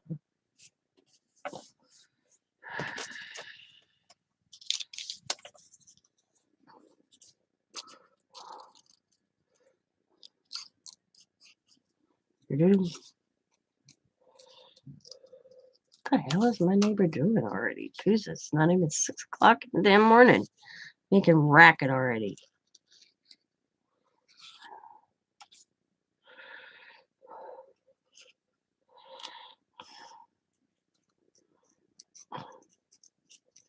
So my neighbors had the cops called on him the other night. I called, but so did my neighbor. My neighbor told me she called before I called, actually. I didn't see the message until after I called. So he came over and started yelling at me in the Puerto Rican or Spanish, whatever. And I'm stared at him. And I just stared him down. He called my landlord. I'm like, well, I can hear his music through my walls. I'm calling, I told you. So he goes, that loud? I'm like, yeah, 10 o'clock at night? Bullshit. I ain't dealing with it. Sorry. Told you that last year. Wasn't dealing with it anymore. I said, and another neighbor called too, because she could hear it. Yep. But he was like, at me. And I'm like, I'm just staring at him. I stared him down. I gave him that, look. And he went in his house. Then he called my landlord. And then my landlord called me. Told him I ain't putting up with it. Shouldn't. Well, see, I found out there is no city ordinance for loudness when you live in a dwelling together, like I do. So it doesn't fall under the ordinance. And I told Norm, I'm not that loud. Oh, I don't know what. I told him, I said, you're going to lose me and Scott for renters if this continues. I'm not dealing with it. I said, I'm not dealing with another summer of partying out in the front yard, being loud, and listening to their music. I recorded it. I sent it to him because I took out my phone and made a video. So I said, I said, I have the video. You want the video? He's like, what? Yeah. I said, I sat in my living room and videoed, standing in the middle of my living room. Yep. And it was boom, boom, boom, boom. And then I swung to the clock so you could see what time it was. Yep. I don't know what the hell they were using some microphone besides talking in the microphone plus the music. It's like they had a live DJ in their house or something, I swear to God. I'm like, I have my grandkids. They're sleeping in my living room. They woke up my grandkids. That's what pissed me off. Allie came and go, Nana, somebody's at the door. Because I already had the kids down to sleep. They woke up Allie. Hi, Candy. Yeah, and Allie thought somebody was at the door. Here was my neighbors. And their obnoxious music. So I got pissed off. I called the cops. Only to discover that my neighbor called the cops earlier on them. Yep.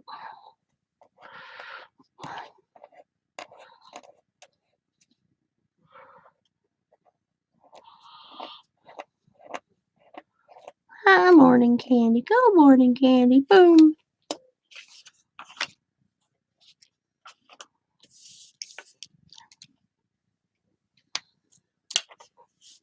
Yeah, her flea market. She did good on the flea market sale. She did good.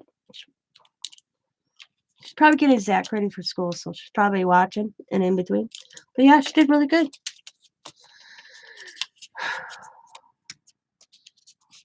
Yeah. I'm gonna finish this one. I gotta stamp out 2 more little ones. But I'm gonna do that after I get up. But I'm gonna finish this one. Yeah. This is most of it. I bought some good stuff. I bought some watercolor paints, like I needed them, but Riley likes watercoloring, so I grabbed them. What else did I buy? Oh, I bought some stickers. 2 things of stickers. Yeah, I'm obsessed with stickers. Oh, I bought Allie a bracelet kit. Remember that. And of course, all the Dollar Tree stuff. Which I gave her money. I think 2 weeks ago, I sent her money and said,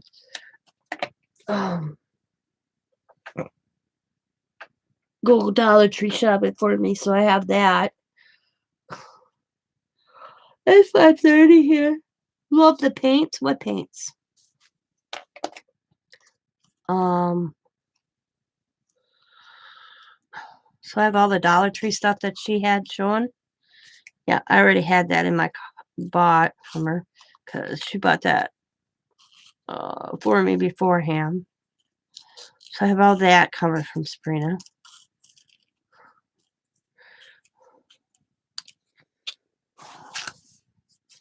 Hey, there's the jersey. Jersey, I colored something for you. I just got to get the right envelope and I got to cut it. But I want to show you. The other day when I was watching you and I had the grandkids, I didn't chat too much. And so we were talking about meditating, how you meditate. And I bought all these new dragon images from this gal. So I was sitting here coloring and I colored you. I colored that for you. I have to cut it and then I'm gonna be sending it to you. Because you were talking about meditation and I thought that looked like a gal meditating. I was like, oh my God, I'm gonna send this to Jersey. I colored that whole thing watching last week one day. But I want to trim it.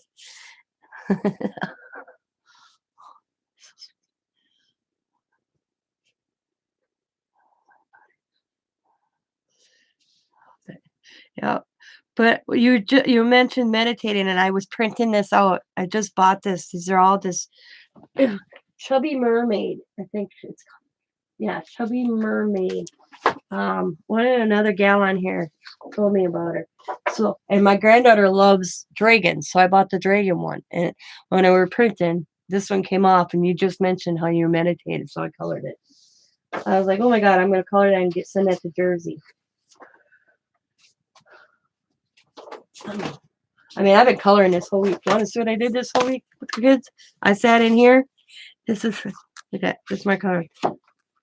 We have Riley's. Not bad for a 5-year-old. And I did her. And I did her. These are Mad Hatter, though. I bought a couple more of them. And then did this one. And I did that one. And this one I did that night. I colored it with pencil. And then I did that one. And then Allie started one. I don't know where she put it because she's like, she called me after she left. Nana, please don't get rid of my picture. Oh, I love coloring. Should I do with Allie's? Uh-oh, I got it. Oh, I think it's right. No. Uh-oh. Hang on a second. I hope I didn't recycle it. Thank God I didn't bring out the recyclable. Because she called me all worried that I was going to recycle it. I'm like, no, I'll put it in the color and silver. Uh-oh. If she wants to finish it. And then my recycling with Riley's papers. Thank God for Salvation Army. I found all these papers at the Salvation Army.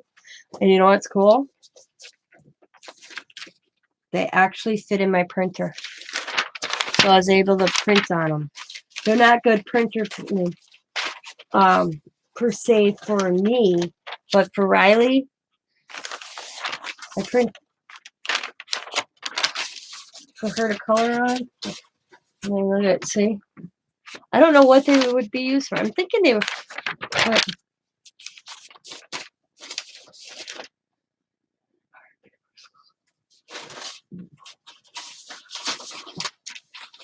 Oh, here's another one of Riley's. Okay, can't find Allie's. Oh, I gotta keep that one too. Where did I do it? Uh-oh, I'll have to look for it. But Allie started her dragon, but she didn't finish it.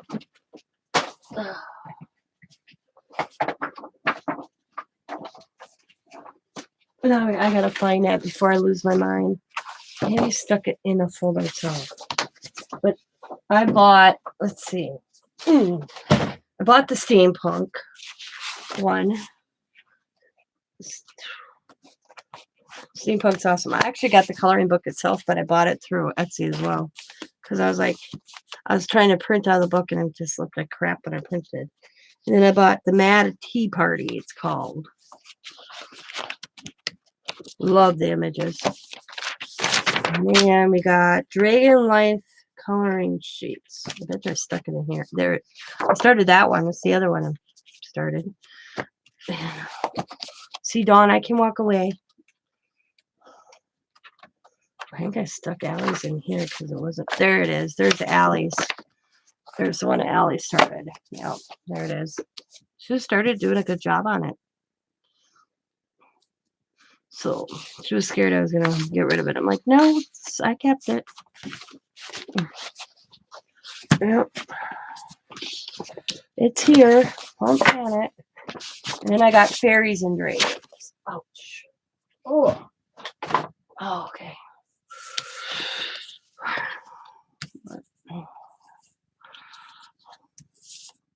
That's what I did. I colored. And I did my journal. I did a daily, every day I wrote. I have to do yesterday's though. Every day. This is the first page. Then on Papa's vacation begins. That's what the grands have called it. And then I got pictures of them. Laban. Pictures of them during the week. And then I just journaled for 2 days. And then I got another pictures for the 18th and 19th. And then on this side, I got to decorate. And I will be putting this picture that I took of them in the driveway. I'm going to print that off, and that'll be the last day.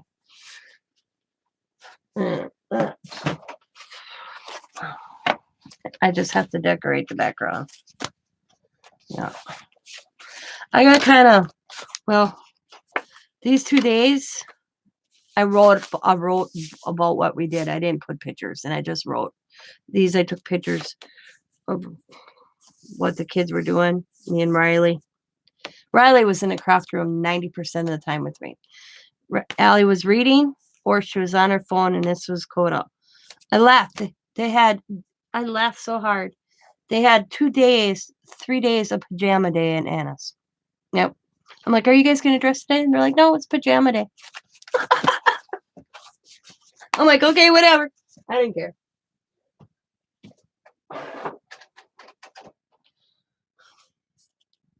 I'm like, if that's what you guys want to do, I don't care. I wasn't arguing with them.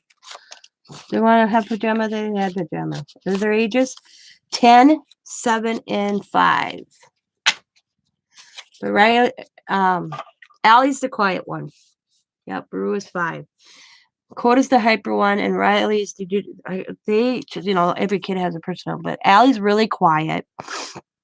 Allie's the reader. She's reading. She loves reading these books about dragons. This story, I don't remember, but she read 3 books when she was here and it's a series. And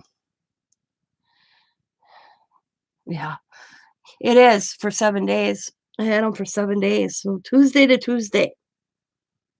Oh, and Diamond and we're in Hawaii. Coda's the hyper one.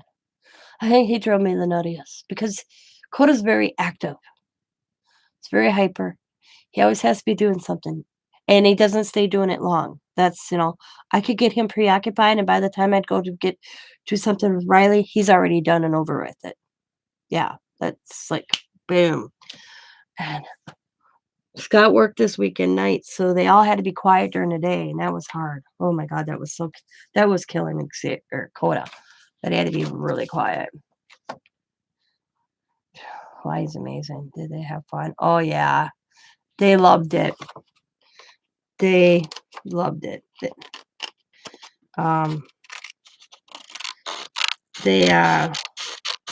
forgot what island, because I asked her if she was going to meet up for Sherry, but Sherry's way on the other side.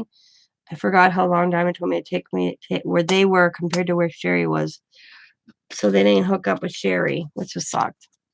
Yeah. Diamond says time flies too long, too fast. Like Diamond, we all want to go back there next year. We're talking about vacationing as a whole family this time. I told Diamond, if that's the case, then I am definitely hooking up with Sherry. If I'm going to go to Hawaii, we got to do it.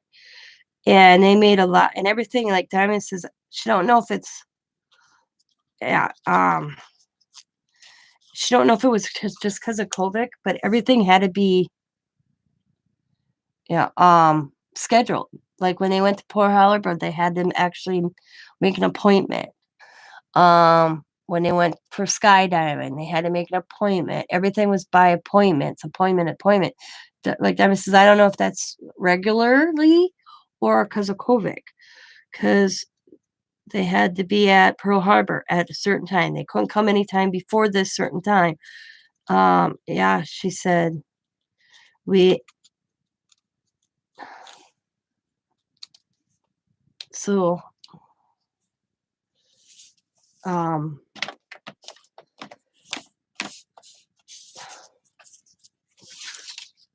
when they went to, let me see, I'll show you. Sorry, what was the other thing? It's what else? Yeah, let me glue this down so I don't lose pieces. I'll show you. I'll bring her up. So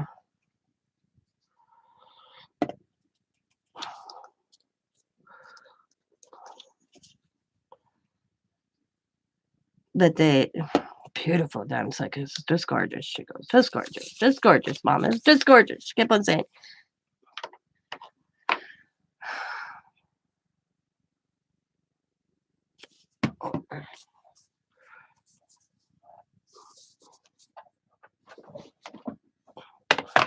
What the hell's going on with my tablet here? There it is. I don't know how to work my tablet without my keyboard. It was weird. Okay.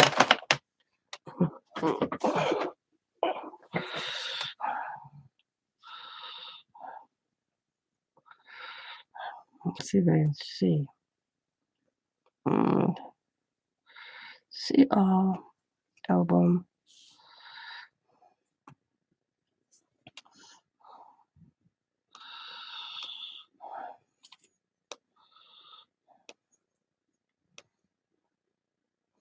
Oh, she hasn't loaded her Pearl Harbor ones yet.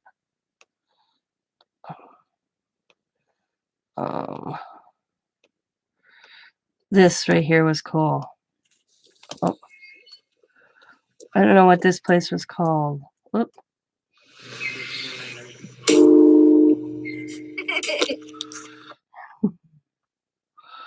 That was cool. Oh, that's not what I wanted to do. Oh, I don't know what I'm doing here.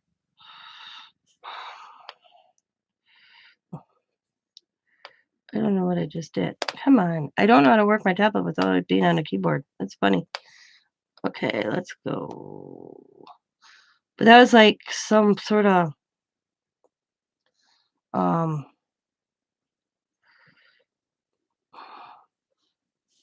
but I think this is funny. Let's see where it is, if I can find it.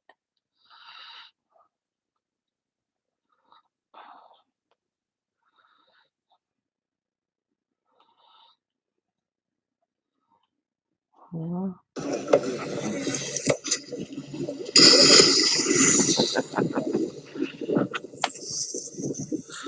she's so funny. Oh, there we go. Let's see. Let me go there now. Nope. That's not what I wanted. I'm trying to find the video I watched. Was it this one?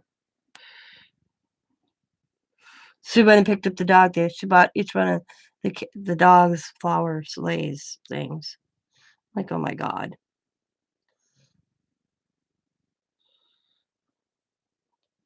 The plane. The drink. She said she tried a new drink every day. Trying to find them.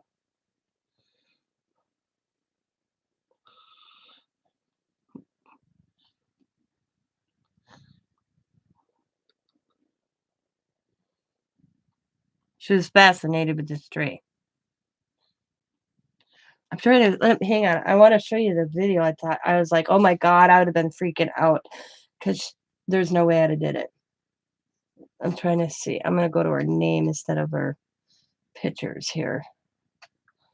I'm like, oh my God, no way. Won't do it. Ain't happening. I have to find the right video. Oh, right here.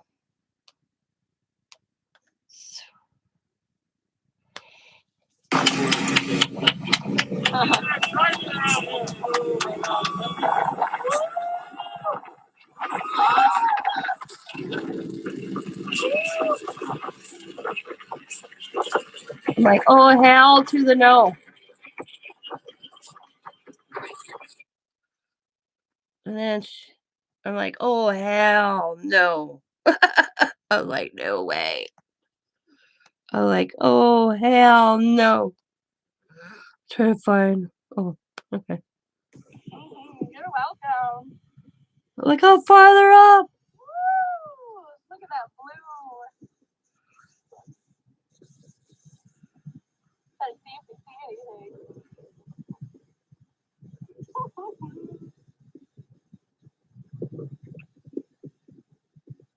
So quiet up Look at that. Just to be held on by a string? Oh, hell no. that way. Oh boy.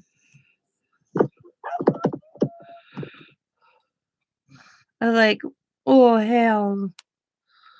No way. I'm trying to see the other one. Oh, right here.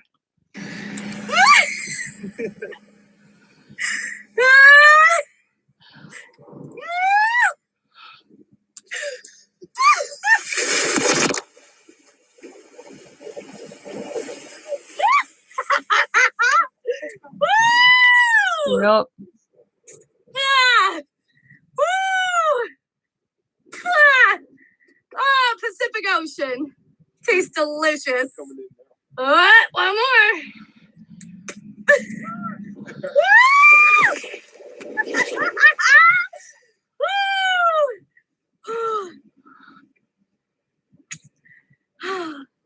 My spitter of a daughter.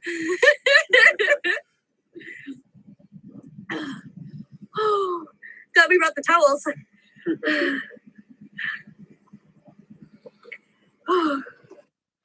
I'm like, oh my god. And there's the pictures. Hang on. Look how farther up, man. That's just freaking crazy. I was like, oh no. Nope. Hell no.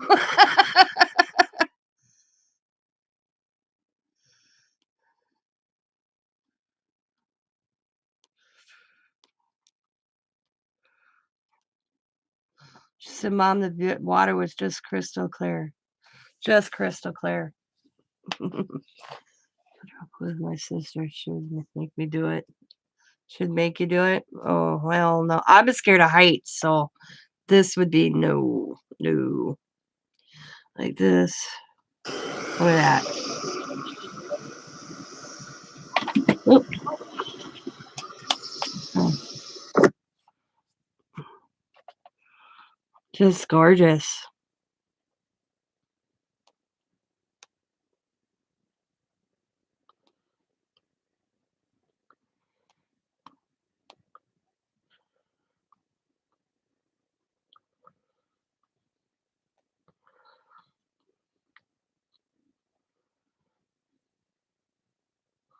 It's cool how you can do that with a picture.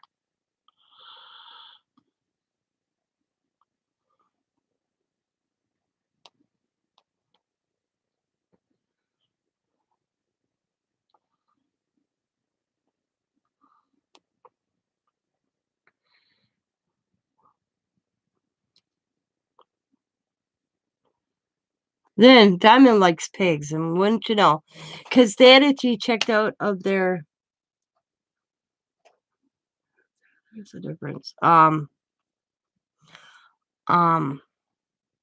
By 10 a.m., but their flight didn't leave until 6 o'clock. So they checked out and they just kind of wandered with the car. And they're at this park, and lo and behold, Diamond finds a pig. The owner lost the pig. They found the owner found the pig, but Diamond was petting the pig.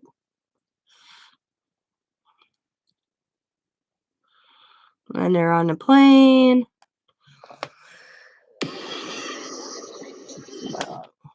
Jesus, look at it. Ain't that cool? She took that picture. She says it was so awesome seeing the wildlife, like the sea, the food. They tried different little vendors every day. They did. They had reservations. This is at Pearl Harbor. She sent me that. That's the Tears of Pearl Harbor, I guess, or Arizona, they call it. She said the Queen's dog was in Hawaii. The corgis. And then she did the sunset, and then she went on and did the sunrise. She's just fascinated with this tree.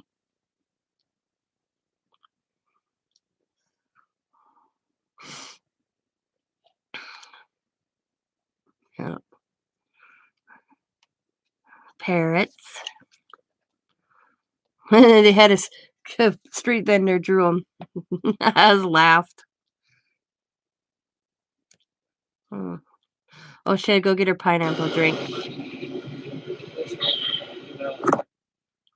I don't know what she says. Guess what I finally got?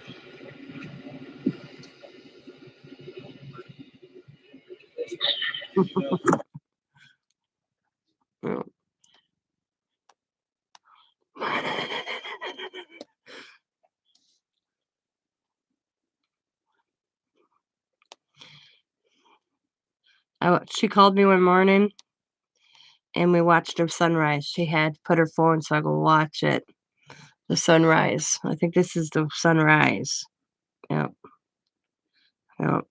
That was so cool to see. Turtles. And then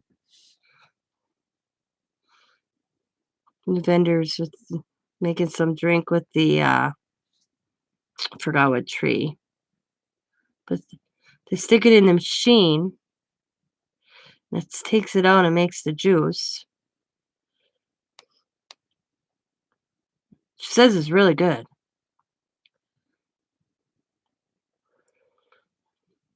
There's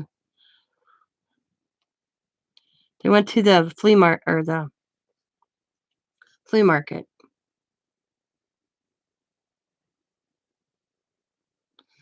And the beach. Here's Pearl Harbor. I cried. Crossroads at Pacific. Because she called me when she was at FaceTime me at Pearl Harbor.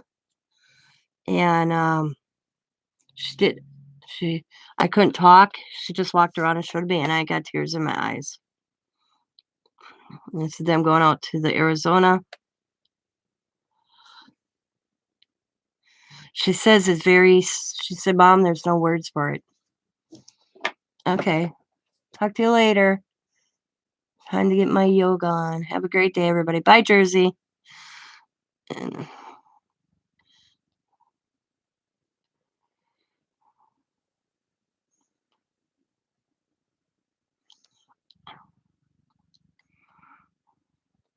sea turtle.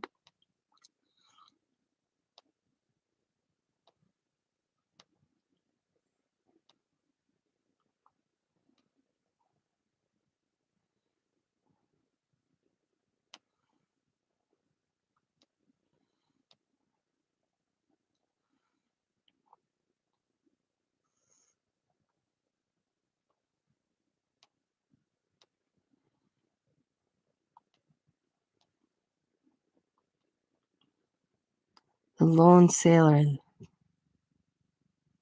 Still from the U.S. Arizona.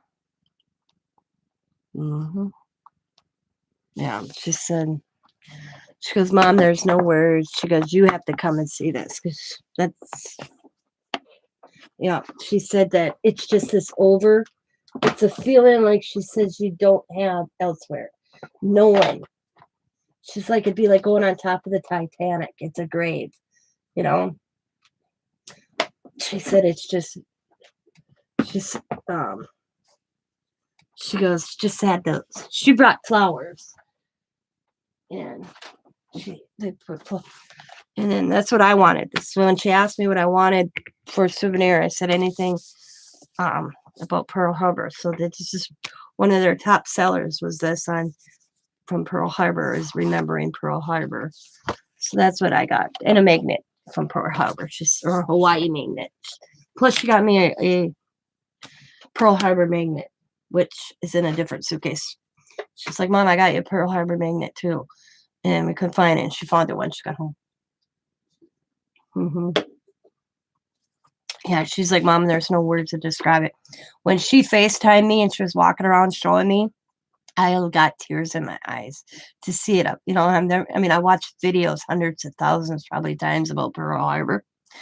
But to kind of have your daughter sit there and show you through FaceTime and see the clarity when she kind of put her phone down. And I was like, oh my God, wow. It's like, whew. It was so cool though. But I'm going to call it a day or call it a morning. I'm going to go back to bed for a while. And I will probably talk to you all later today. I might go on because I have no grandchildren. I can have a free day and just chill out and have fun. So, as always, guys, thanks for watching. Be happy.